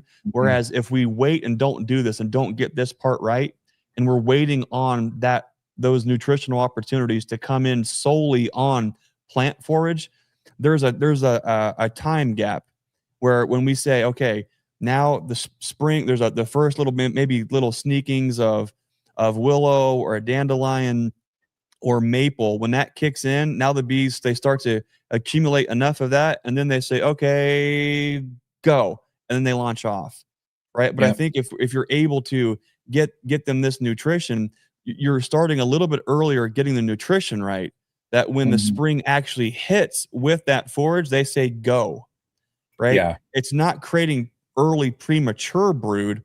It's just getting them, it's like they're that 8-cylinder motor right on the line, and they're revved up and they're ready to go, and they're waiting on that light to hit, and then they go, rather than the light turns on and then they turn the key on and then they set the carburetor. Now they're warming up and then they go. Why that is so important for us northern beekeepers, our season is so short as it is. If we can get the bees moving even a week longer in a year or 2 weeks longer in the year, that can make or break the colony's overall success going into the wintertime. Huge. If we hit any dearth or time where the bees are really in need of food. So I like what you said there about you're noticing some more brood, but I think we also have to take this into consideration that if you put syrup on your colonies, they're not going to brood. If you just put pollen patties on your colonies, they're not going to brood. If you just put fondant on your colonies, they're not going to brood. If you put fondant and syrup and pollen patties on your colonies, they're not going to brood. However, the secret sauce is that big, beautiful fire in the sky. And when we actually have the sun days kicking in with the temperature, that is the thing that sets the bees on that journey for brooding. Not just because they see sunshine, but what happens coming out of the wintertime into spring when your soil temps hit 50 degrees for 3 days in a row. All the vegetation, everything actually starts to work, and all the sap starts pumping out of the soil into all the trees and the brambles and all of that is what kicks things off. So if we're giving them the nutrition right as that soil is warming, and then the soil warms and then the sap is pushing up, that is how we can leverage what's going on in nature, being in tune with what our bees need, and then give them those things right at the right times so they can launch and they can rip. And I can tell you without a shadow of a doubt, if you are in the business of making NUCS, you have no choice but to be extremely intimately aware of the biology of the bees and the plants to know when can I start, how long is it going to take them to grow, and how many times can I repeat this cycle in one beekeeping calendar year. You've got to get good at it. You've got to learn those things. And so, Brian, what you brought to the table, and Bruce, same thing here. We got to get that. We've got to have healthy bees that have enough nutrition to get the motor going. And then we need the weather to cooperate. All the spring buildup, the best laid plans of mice and men, we can do all these things. But if the weather decides to go cold and rainy, you put all this effort into kind of getting their nutrition kind of squared away and everything is ready to go. And then we've got cold, damp weather for 2 or 3 weeks. You'll be even more so glad that you put the effort into the food, because they would be digging into all their reserves and then backtracking. What I want you to consider is, if you're a beekeeper and maybe you're also a homesteader, if you've ever been around any other kind of livestock, but specifically cattle, when cattle start to lose their condition, it takes 2 or 3 times longer at a minimum to get their condition back. The same thing is with the bees. When they start to lose their condition and they're waning, it takes a long time to get them built back up so they can go into performance mode. So even if the weather turns rainy and turns cold, if you have their nutrition squared away and they're healthy, you're gonna be able to keep them right at that jump line. And when things kick in, now they can start. Those to me are probably the biggest things to consider for a really good spring buildup. You guys mentioned it. Number 1, healthy bees. Number 2, make sure that we've got bees that have all the nutrition that they actually need. Yeah, genetic types and things like that will play into that. But the third biggest thing is the weather. And we can't control that. Right. So we're just on this ride along with them, I think, too. Yeah, one thing, let's see. Gary says, I'm pretty sure the bees check the calendar and know exactly what day to start brooding. Right. That's for sure. Yeah. You know what I'm going to do though also, and this is part of this time of year, it always pays to be that proactive person. This weekend, you know, it's going to be warmer. So what I plan on doing this weekend, and I'm not going to leave them sitting out just because we are going to have some cooler days. So I don't want that syrup that I do make to be just super cold when I do put it on next Thursday. But this weekend, when it's warmer, I'm going to go and get all my supplies and get the buckets, clean everything, you know, clean anything that I need to. And I'm going to mix up all my syrup this weekend. And I'm going to let it sit inside. That way it'll be warm. You know, it'll be, you know, room temp for a house. And that way next Thursday, everything is going to be set. All I'm going to do is load up, go over, and then I can just, you know, double check things real quick.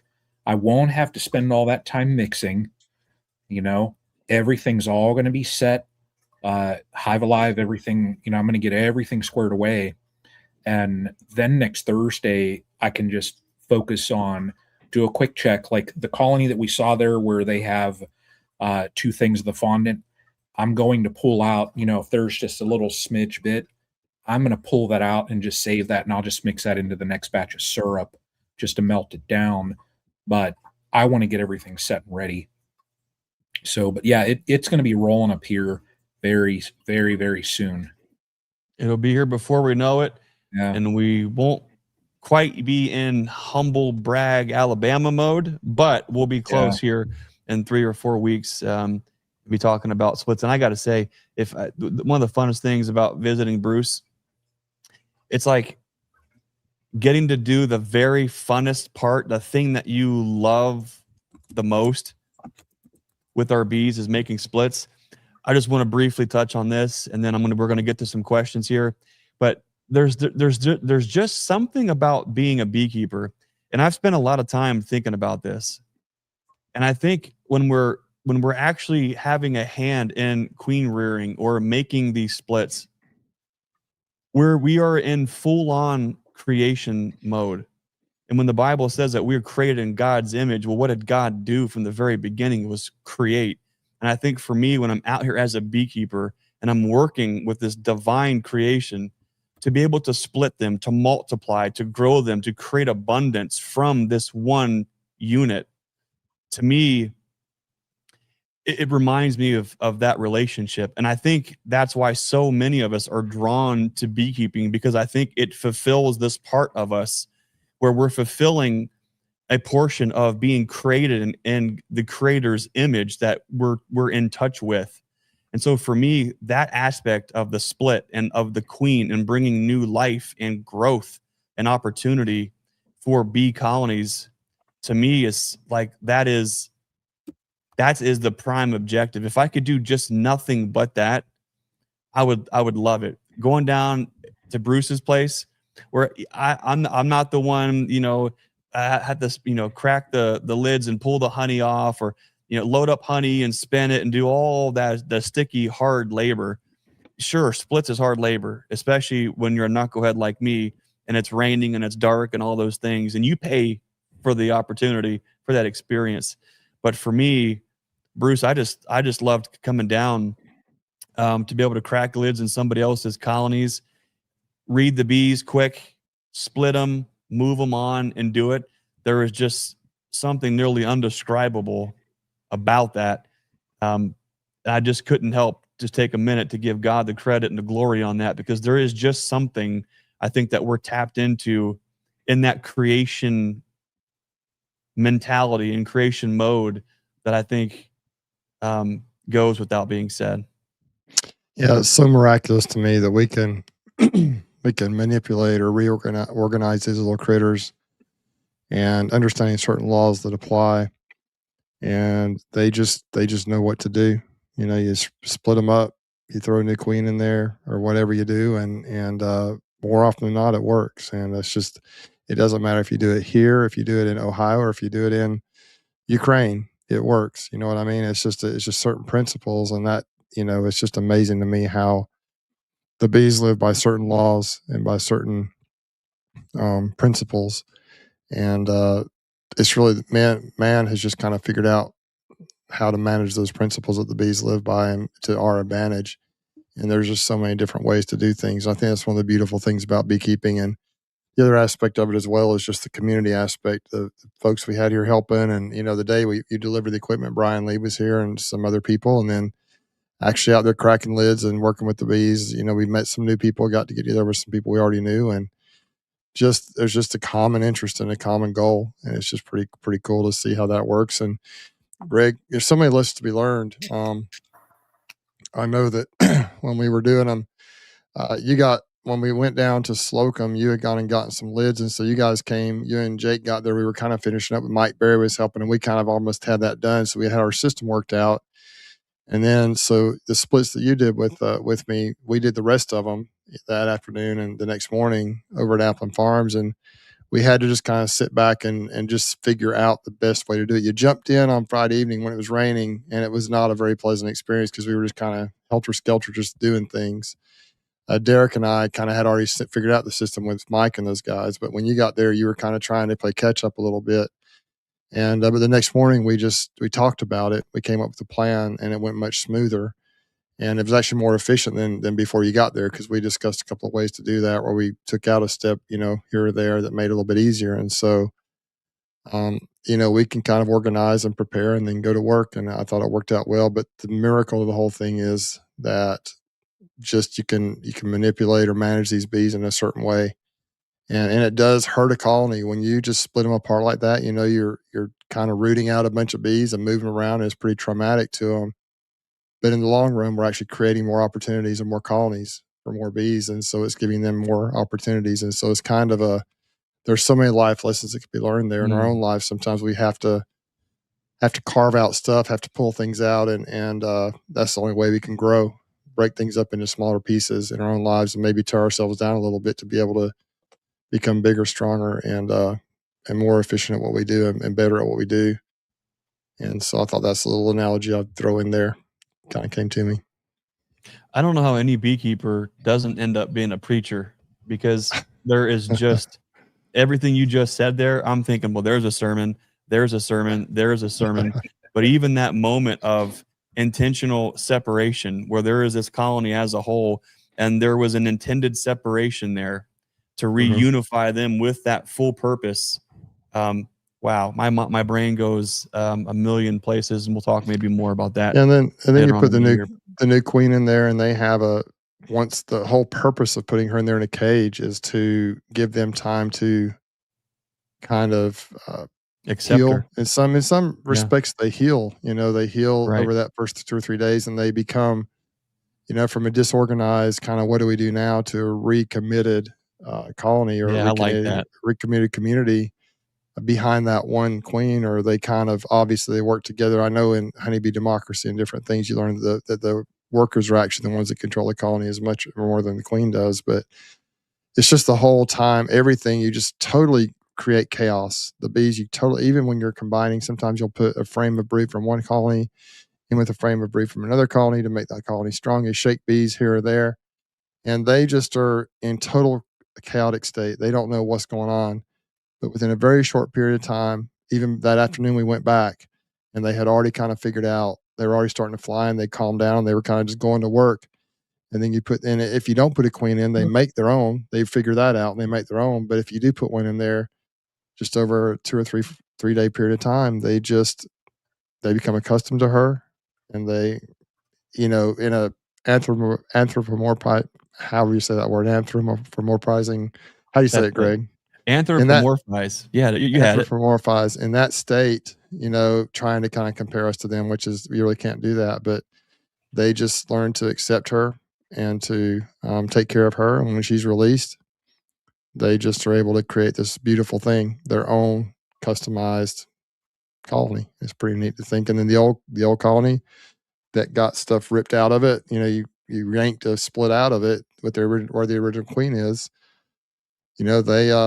They absolutely they just carry on. They kind of figured out, get reorganized.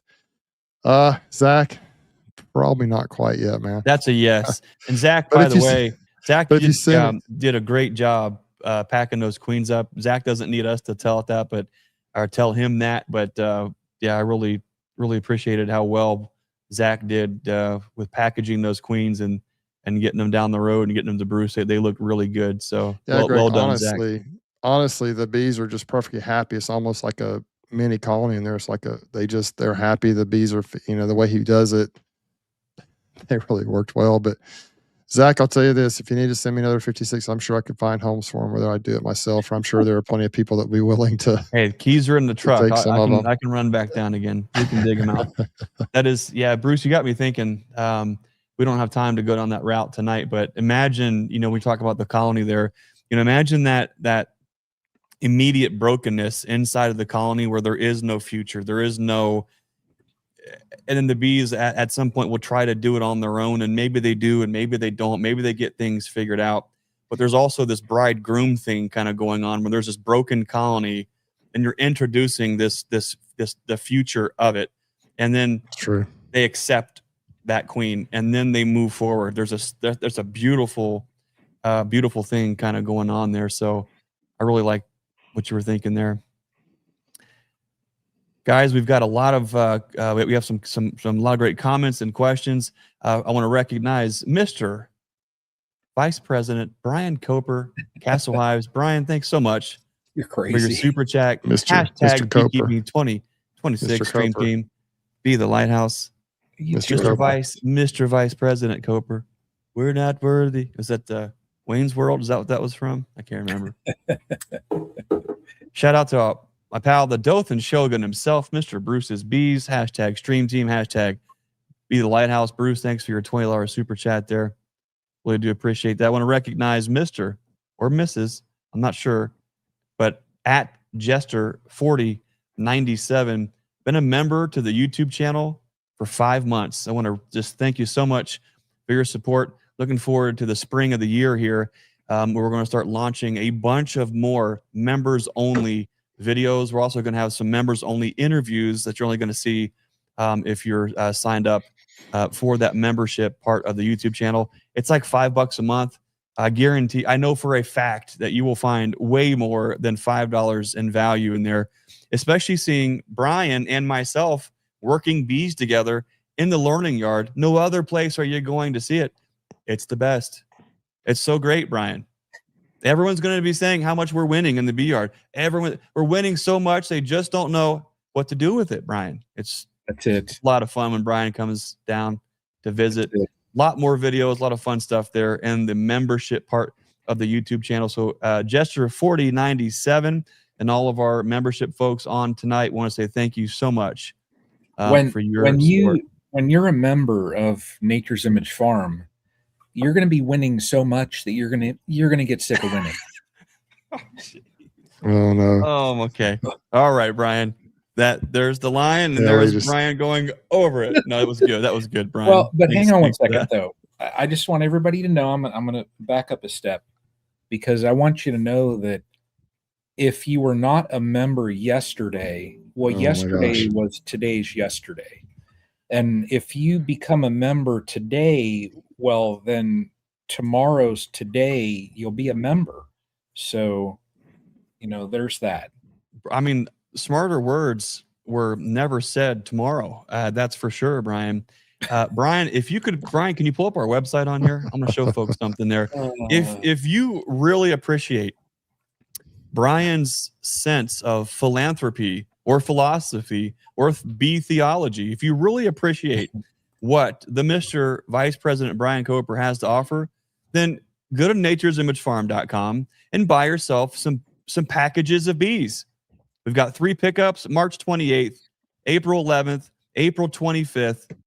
You can't beat the price, $132 with a marked queen. I personally bring these bees up myself from Georgia to make sure that they are brought up and as healthy as they can possibly be.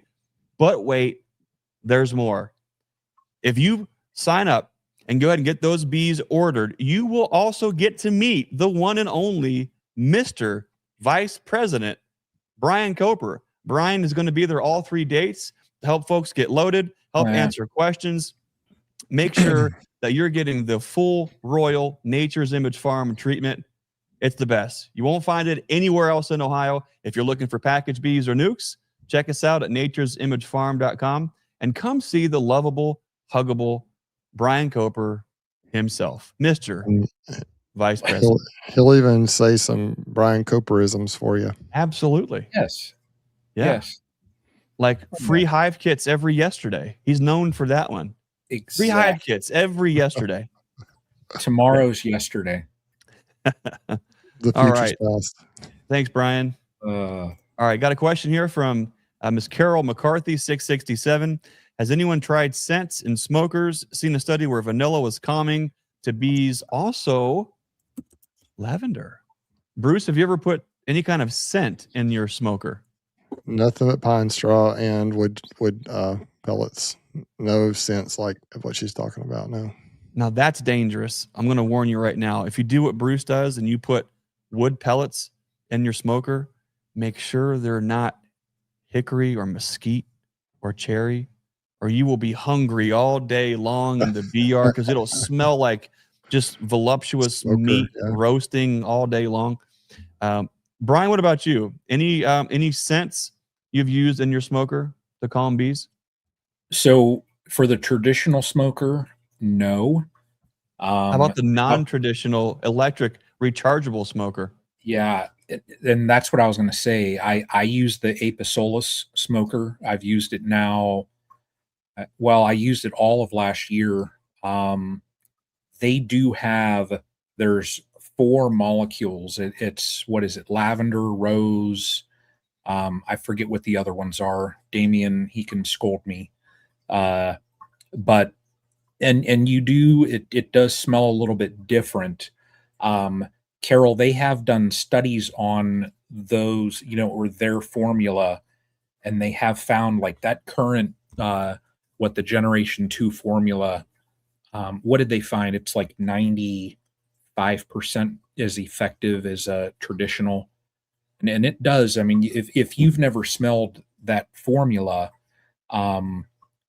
it doesn't smell like traditional smoke. You can puff the thing right in your face.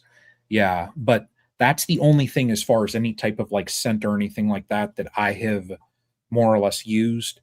But it's a formula that another company has put the research in, and they have found a specific formula that works. So, but I've never done anything like off label, so to say. Yeah. Yep. I use that as well. I like it with cell starters and getting in and doing this and doing that. So I don't have to have a hot smoker. I don't have to light something just for, an hour's worth of work. It does smell really good. And I think it busts a myth of somehow, I don't know where this came from, but somewhere I was told that the reason that bees respond to smoke is it speaks to the primordial bee, and when there were trees that were on fire, and somehow there is enough collective consciousness with honeybees that somewhere they remember that great grandpa or grandma was affected by tree smoke, and then they evacuated. I wish they were that smart on talking to each other on how to evolve with mites or hive beetles or anything else. But the reason I think that is an absolutely a myth is I think what the smoke is doing is it's interrupting the pheromone exchange inside of the colony. It's just a handy, cost-effective way that beekeepers can do it. So that's why I think the Apisolus works so well, is the lavender rose formula with it is interrupting the pheromone exchange between the colonies. And I think that they have found that somehow either the lavender or the rose or whatever else is in there is somehow even more calming to the bees. I'm not sure if it's as calming or more. I don't know if it's actually calming more so as it is less disruptive possibly than smoke. Therefore, the bees are maybe a little calmer in the colony.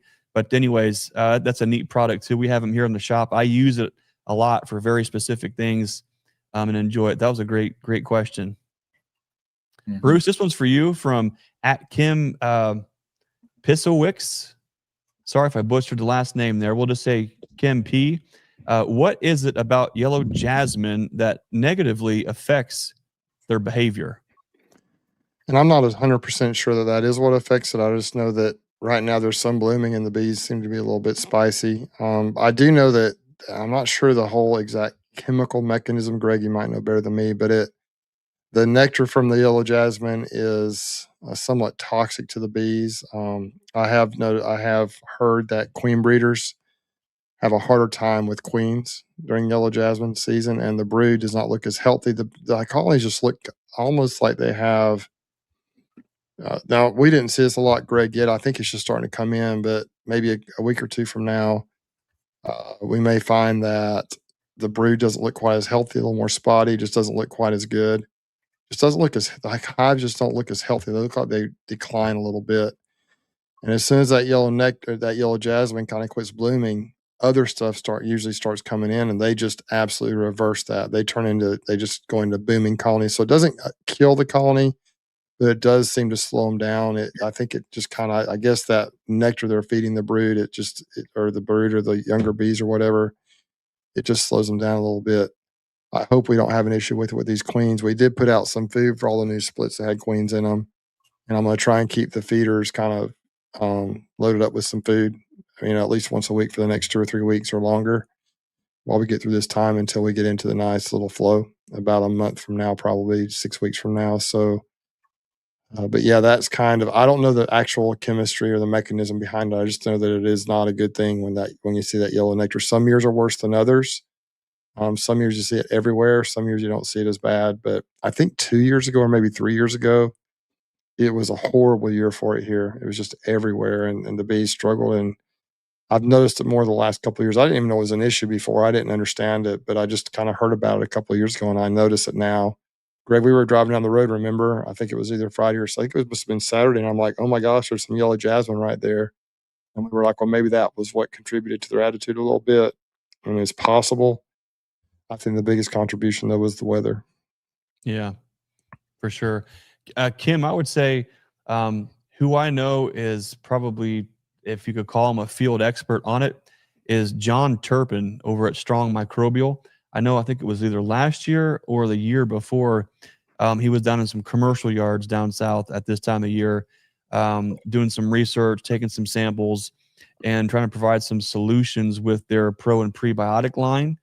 If I'm not mistaken, if I'm dead wrong on that, then I guess as far as the advice goes, you got what you paid for. But at least reach out to John Turpin with Strong Microbials.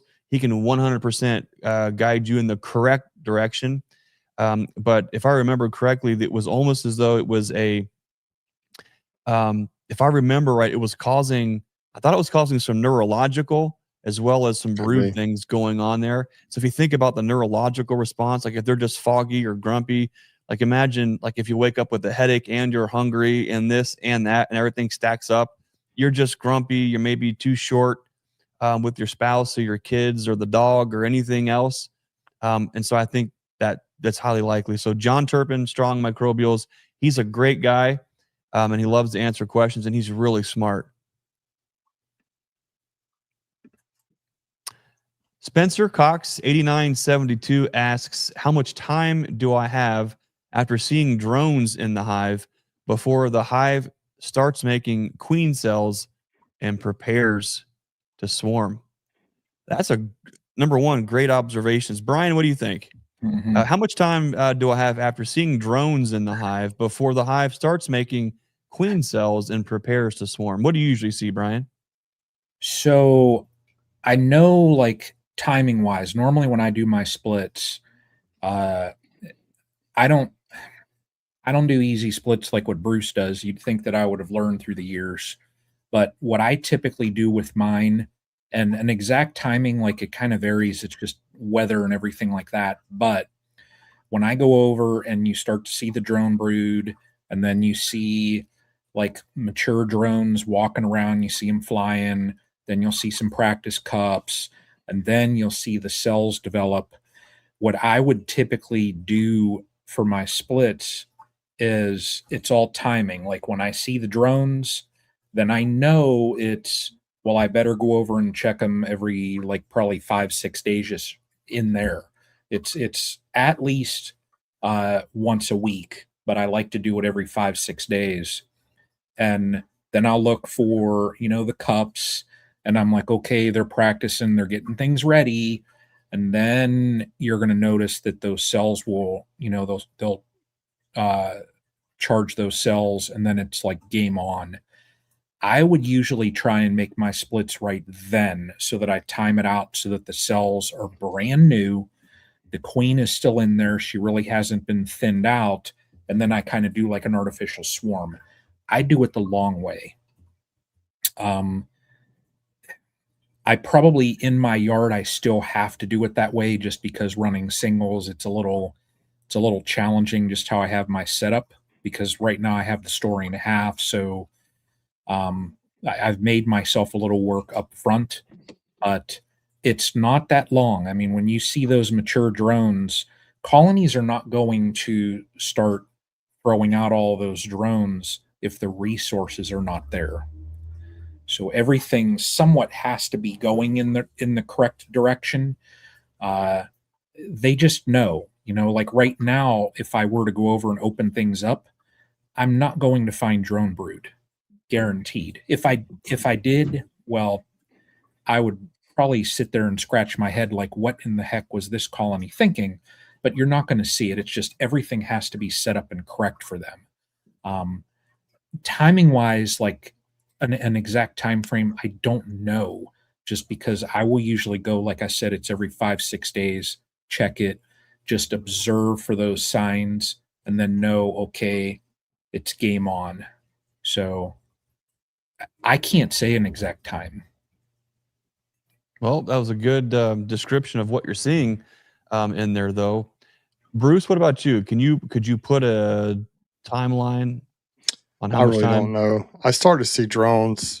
They've been there for a month or two now, and they really haven't consistently started to swarm yet. Greg, I don't know if you saw any queen cells the whole time we were down here. I mean, if so, it's just a couple. I saw some cups, but there were drones, a fair amount, not tons of drones, but a few drones. Quite a lot of colonies had drone brood. Some colonies had some drones walking around, but as far as the time frame, Greg, I'm not sure exactly what that is. I just know that the bees around here, we start seeing drones in January and February, and they don't really start swarming much until March, early to mid-March, and then late or March and April is game on. So I don't know if they start to really necessarily swarm as soon as they start making drones, or if they start preparing for swarming, and then when the conditions are right is when they swarm, like when the nectar and everything's coming in and they they're ready to prepare to swarm. They might.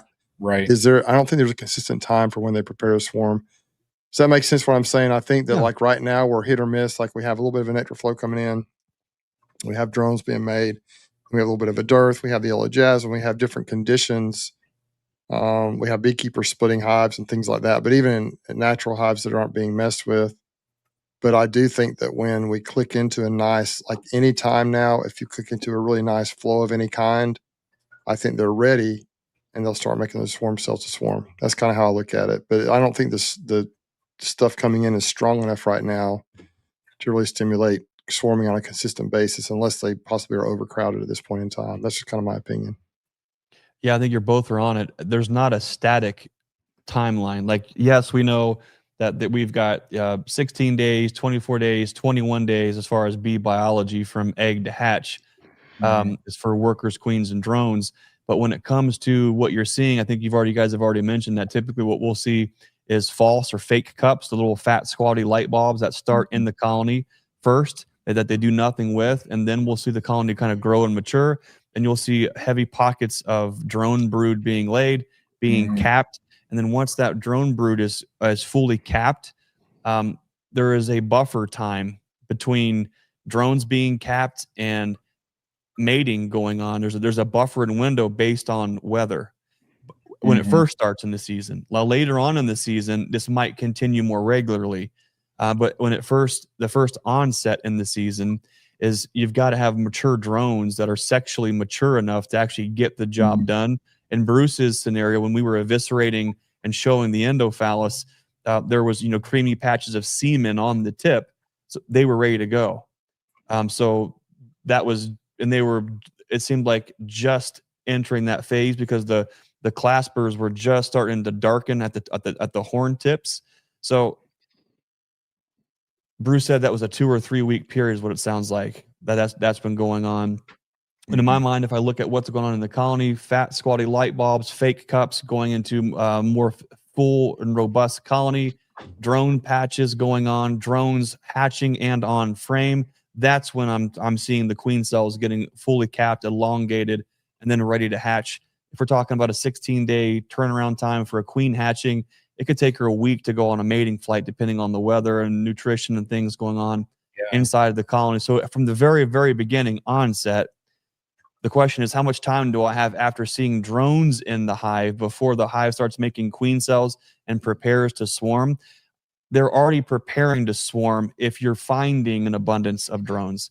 That is the purpose, context, and key of the drones. They are there for sexual reproduction. So they are already preparing to swarm, per se, with those drones in the colony. Not to be confused with a colony that is going to swarm or decides they're going to swarm and there's no turning back. They're planning on sexual reproduction. And if that continues to advance in the colony, then they go into that swarm mode. But when you start seeing all the capped drones starting to hatch out and fuzzy, you will typically start to see the beginnings of the queen cells being pulled. What I have never seen is swarm cells being formed inside of a colony with no drones. Now, you might see supersedure or an emergency scenario, but very rarely do I have ever seen swarm cells. That's a beautiful divine attribute of the honeybees on what these drones are actually doing and for what colony, for that greater good, that greater colony, hive mind as a whole. I hope that helps answer the question. Once the season evolves, there is a banking of drones inside of the colony until they hit a little bit of a dearth or the end of the season. And when that happens, you have more sexually mature drones in the colony at all times. So when you get into the season going throughout, you always have sexually mature drones until you hit just a big dry spell, or at the very end of the year when it gets cold. There's a lot of nuance there, but that's a great question. I think, Spencer, you already can see enough what's going on in the colony to kind of see what's going on there. Speaking of queens, Zach just ordered his master beekeeper certificate off Temu. Zach, I just want you to know there's going to be an extra tariff on that thing coming in from China.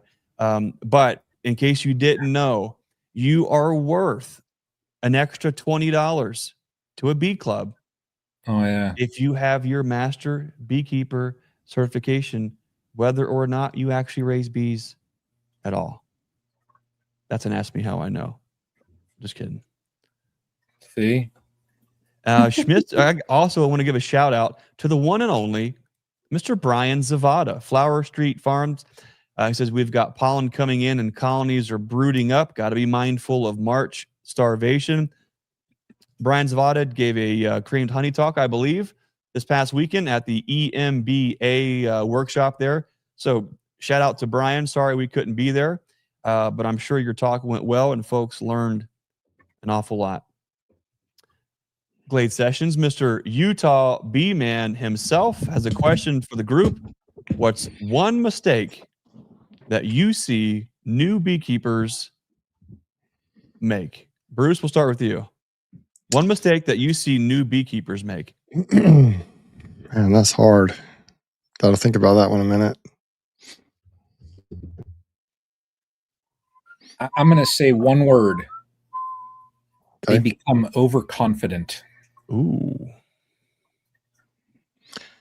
Yeah, that's a good point. Pride goes before destruction. Yeah, I would say a couple of things. Number one might be, and this isn't really a mistake, but it would be a recommendation to always get at least 2 colonies.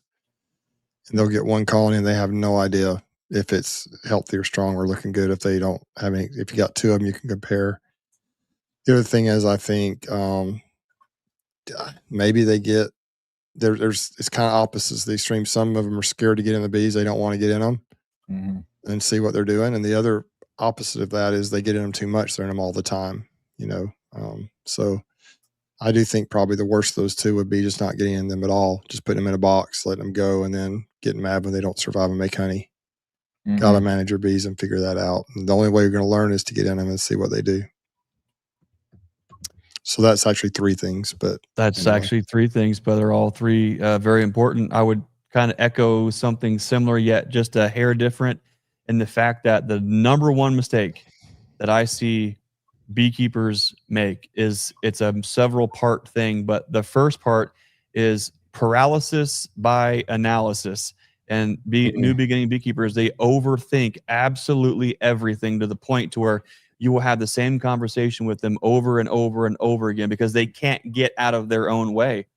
They are so worried about minutia and fine details that do not make a difference in the beginning of their journey. And that ends up tripping them up, and they are filling their overall hard drive with so much information that doesn't pertain to the first steps that they are tripping over themselves over and over and over and over again. I'll leave it right there. That's the big one, is the paralysis by analysis. What a great question. Yeah. Have you ever had, I'm sure both of you guys have had this, where they ask a question, and then if they're out working with you, you show them how you do something, they look at you like, you can't do that. You know, they're like, back our beekeeper says you can't do that or whatever, but they just are amazed lots of times that, when you just for example, if you're making a splitting, you put frames of brood from 2 different colonies in the same box. Theory, a lot of people think that if you put bees from 2 colonies together, they're going to fight and kill each other, but they don't. And so there's certain things, there are a lot of myths and things out there, whether in beekeeping books or just hearsay, that just blow people away when you actually, when you just, I'll say, just do this, and they'll be like, I mean, you can do that? And you're like, yeah, just try it. And, things that are just so simple that I've learned over the years. But when I was new, I was the exact same way. I had no idea. But I do agree, Greg, paralysis by analysis, that's what I meant. When they just don't get in enough, they're scared to get in. They don't know what to do. They're afraid they're going to squish a bee. Maybe a bee's going to die, and so that really concerns them. And they treat their bees like little pets. And you don't want to kill bees if you can help it, but it's just, sometimes it happens, and you just got to be willing to be a little clumsy and make some mistakes in order to learn. You got to give yourself the freedom to fail. And I know that's very difficult when you're thinking about, you finally, a lot of the customer base is middle-aged men. And so I think a lot of men, it was, well, I'm either going to buy a Corvette or I'm going to get into beekeeping for my midlife crisis. And I've got the financial clearance from my wife to get the approval on getting into bees. And so half of them is saying, I'm proving that I can do this. And that's a male pride, ego thing. Half of it is, we just invested this much money as a family, so this has to work.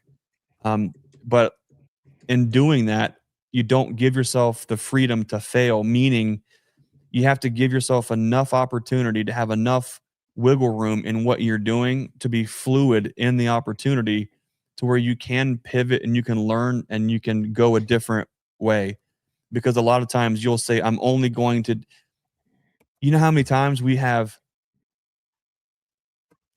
folks who are coming in as treatment-free natural beekeepers who only want top bar, naturally drawn comb, and they're coming and they're buying a package bees, or they're buying a nuke, and they don't even understand how they're going to go from this context to the ideal in their mind. And they struggle, and they can't bridge the gap because they don't realize that we've got 2 different things kind of going on here. But if you open yourself up and you can say, okay, well, here's where I want to go with things, here's where I'm at, what's the bridge to get between the 2? Sometimes the problem is you aren't able to ask the right questions to be able to get from point A to point B. And that in and of itself, I think, can be paralyzing. So don't be afraid to get in there and learn. You're going to learn some things the hard way, but don't be afraid to fail. Behavior Hives says, you are so right. I'm a newbie, and I was already thinking about queen rearing before I even get my first hive. Luckily, I caught myself in getting and thinking ahead too far without having the basics. That Behavior Hives, let me give you a round of applause, because not a lot of folks see. Look at Bruce. We're aging ourselves. Cub Scouts, probably back in the Cub Scouts, way back in the day. Okay. I was thinking it was, some sketchy comic show from the 80s or 90s, but great mindset right there, because we literally every year, I haven't had the first one yet, but I've had enough other conversations with folks on the phone, and I love having the conversations. But the first thing, we're getting ready to go on a big speaking engagement circuit. This weekend, West Virginia Bee Fair, March 6th, Tri-County Spring Workshop, March 15th, the Columbiana Mahoning Beekeepers. That's Brian's place. 317, the Maumee Valley. April 6th, Guernsey Noble, and then May 4th, Sandusky River Valley. And I guarantee you, this conversation comes up. It'll be someone's first year. They'll see something in a presentation and they'll say, what is the best grafting tool to get? What's the best way to put a cell starter together? What's your favorite this? They haven't even shaken their first package of bees yet or installed their first nuke. And I get it. We're all excited about the cherry on top of the sundae. And the cherry on top of the sundae really is, I think, experiencing queen rearing that first time or seeing a queen hatch. Like that overall is the cherry on the sundae in this beekeeping experience. There's a lot of work to be done below all of that. And I think for some reason, I think it's because we find ourselves in an instant gratification, impulse. I want it now. I want the shortcut to being successful. That is the mentality of the American population by and large, and because of that, we want to be able to see what this looks like to go from here to here. But more importantly, we want to get there in a short amount of time as possible, and that can be very dangerous when it comes to agriculture, when it comes to farming, and when it comes to beekeeping. And so, slowing it down, starting with the simple, easy steps first, and then moving forward from there. A lot of this is in the talk that I'm giving this weekend at the West Virginia Bee Fair. Hard lessons learned growing a bee yard, because believe me, I thought I had it all figured out. I thought I knew what I was doing. Even when my wife said we got to do it a different way, and I said, okay, sure, sorta. There is a process of learning, and it's not always a straight road. Believe me, it's not always a straight road. Great question. Salant Bill would like to make a point here that cheesesteaks are not made with pork. It is made with beef. Salant Bill, you are absolutely 100% correct. John's Roast Pork is actually the name of the outfit who makes the cheesesteaks, but they also specialize in roast pork. So get you a roast pork and get you a Philly cheesesteak. You can't get any happier than that. Exactly. Does sound good right now, doesn't it? Oh yeah. I'm struck. Sean Snyder. I'm sure I've butchered that. At Sean Snyder 5763. Want to thank you so much for your $10 super chat. That really means a lot. You know, these super chats really help when you guys donate to Bruce and Brian and my channel here. It really does help. Every month, YouTube takes their cut of that, but we see the rest. And those things help for things like headphones and microphones and lights and the internet bill and computers. And when things crash and they just get replaced, by no means do any of us want to pat on the back. But the thousands and thousands of dollars and time invested, and to just be able to come on here and talk about our bees and share with you our experiences, our hard lessons learned, bring new and exciting products and information to you, there is a cost for doing that. And so you stepping up and helping and your support, it really means a lot. And from all of us here at the Stream Team, we just want to say thanks for all your continued support. including the one and only Art family from EasyOx, hashtag beethelighthouse, hashtag Streamteam, hashtag blessings 2026. What a great family, great friends of ours. Consider them family here in the Ohio area. We'll see them upcoming here, I think, in West Virginia, maybe even at Tri-County. If not, we'll see them here on the shop too. We are absolutely honored and proud to be able to sell Mike's EasyOx oxalic acid right here in the United States, produced by a family that's veteran owned and operated, just the highest quality, top shelf guys and product. Their product works the best out of all the oxalic acid that we have used. And believe me, we've tried all the cheap stuff in the silver Mylar bags off Amazon, all the way to you name it. And there is no higher quality than Mike's EasyOx. They are not all created equal.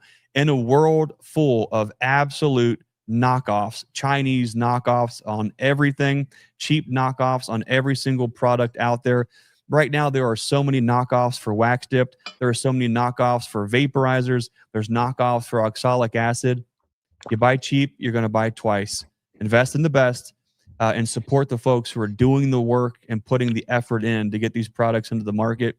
And you'll never be disappointed in that. So again, hats off to the Art family over there at EasyOx, and thanks for your super chat donation. Matter of fact, they've got a beautiful, Brian, it's the best. It's the beautifulest. Everyone says how great it is.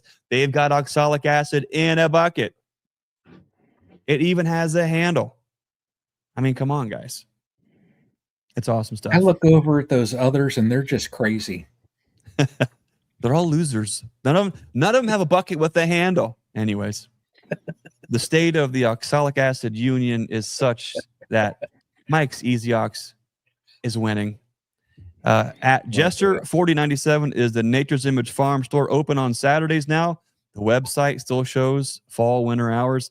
We will be open soon. Right now, we are getting through all of the conferences, which we are just about through. We will be opening up store hours here before too much longer. So keep an eye on our website, Facebook, and you name it, you will be first to know on the hours for spring. Right now, we're taking care of everything on the home base first, taking care of all the speaking engagements and the conferences and all those things. But we're almost there. It's going to be a great learning yard season. And for folks, I just want to say thanks again for all your support. With package bees and nukes are on our website right now. We've got 3 package pickups.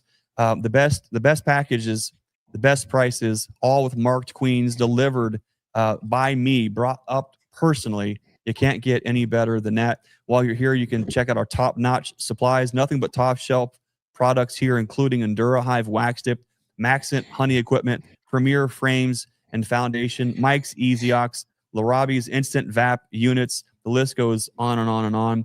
We focus on top shelf here.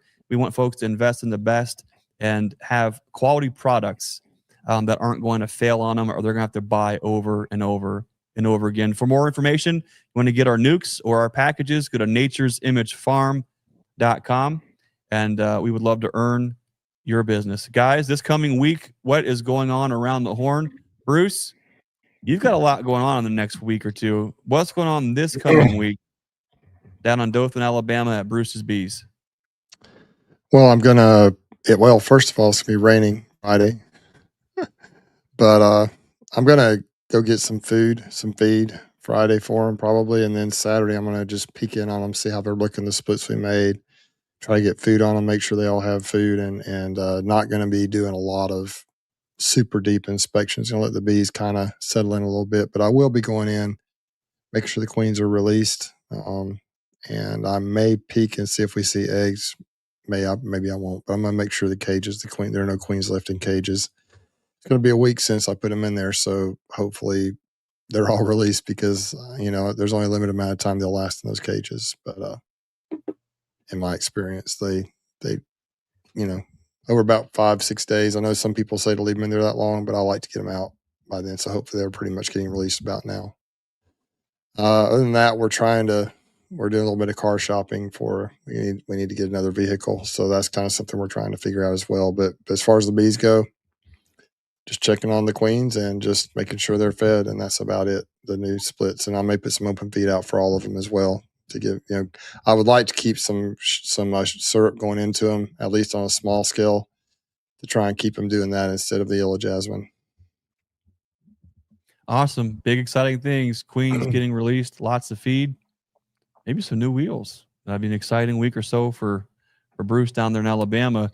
Brian, much different story in the Northeast. You shopping for snowmobiles, skis, snowshoes? What's going on up in Northeast Ohio? Yeah, I tell you, this weekend, Saturday will probably be the first time where I go through and, like I said, I'm going to prep my buckets. I probably am going to go through my honey room and just do an inventory of material also, or equipment. I've got all the frames and everything all sitting over there. It just, the season has to start. But we are like right about there. I want to get ahead of the game. I don't want to go into this season, with my tail between my legs and running around like a maniac. I just want to get things prepped. So I don't think that I'm actually going to crack any lids though. Really this weekend, yeah, it's going to be 51 or whatever the heck they said, 53 or something like that.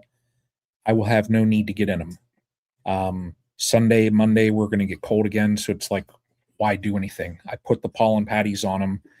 I don't think that they probably would have consumed it that fast for the amount that I put on. So they'll be good. So this weekend, it's going to be prep stuff, prep equipment, and get stuff ready. And then I'll tell you what, next Thursday, when I can walk out there holding buckets in my hands and put buckets on my colonies. Yeah, buddy. That's when I'm going to breathe a little bit easier, just because I'll know that, okay, the colonies have made it through the brutal winter.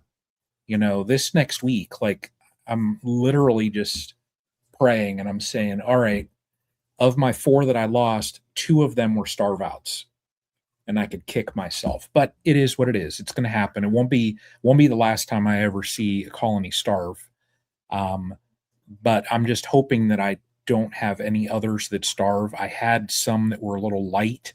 That's why I'm kind of like, yeah, let's just get to next Thursday. For right now, there's nothing else I can do. So cross my fingers and get to next Thursday. So, but that's going to be it. So I'm excited though to get over there and actually take a notepad and write down stuff. And okay, I've got, these boxes, and I probably will get some things ready and kind of stage some things just so I can kind of get a final count of equipment that I need. But yeah, that's going to be it for this weekend. Well, getting all the prep, getting that work done is important. Yeah. Work your plan your work and work your plan. That's what you're doing. And as Bruce can attest to, when it comes time to do any of these things, getting equipment ready, getting spring buildup ready, getting splits ready, you got to put that plan in place and think it all the way through all those sequences. There's nothing worse on getting 3/4 into the way of something, all hinging on this next one step, and you get out there and you don't have the thing that you need, or you're missing a complete step or sequence in the plan and everything is derailed. Put the work in, put the plan together, and then when all the factors come in that you can't control, like rain and weather and yellow jasmine or anything else, you still have the plan. Here's what we're doing. You can still dig in and get the work done and get past it. That's a real big thing. That's what we're doing here right now, is we're just getting everything ready for, we got these last 2 conferences, the West Virginia Bee Fair this weekend. Looking forward to speaking there and also have a booth there. Make sure you stop by, come see us there in Wheeling, West Virginia. Take a look at the highest quality made in America line of honey processing equipment. We'll have the Maxent line up there. We'll have ENDURAHIVE wax tipped equipment there. We'll be there to shake your hand, hear your story, and have some fun talking about bees. Later on in the week following, we'll be at the Tri-County Spring Conference. We'll be there as well to have a booth, have ENDURAHIVE wax tipped, talk with you, meet with you, hear your stories. It's going to be a lot of fun. Right now, we're just in prep mode.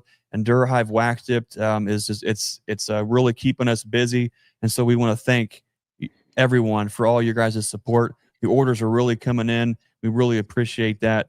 And first and foremost, we just want to give God the credit and the glory for the folks that he brings into our life, into our business, for giving this blessing of being here with this as our calling is huge for us. And that does not go unappreciated. So again, thanks to everybody for being a part of our family's business growth. We really appreciate you guys. We wouldn't be here if it weren't for you stepping up and supporting us. It means everything to us. Next week, guys, whose channel are we going to be on? Okay, we're going to be on the Mr. Vice President Brian Coper, Castle Hives channel next Wednesday, 8 p.m. Eastern. And until next time, we want to remind you to be the lighthouse and be who God wants you to be. We'll see you next time. Thanks for watching. Hey, are you looking for honey processing equipment that's built to last a lifetime and actually built in the USA? Are you looking for the very best and wax-dipped equipment? Or maybe the beefiest wooden frames and foundation on the market? Check us out at naturesimagefarm.com and let's make Made in America great again.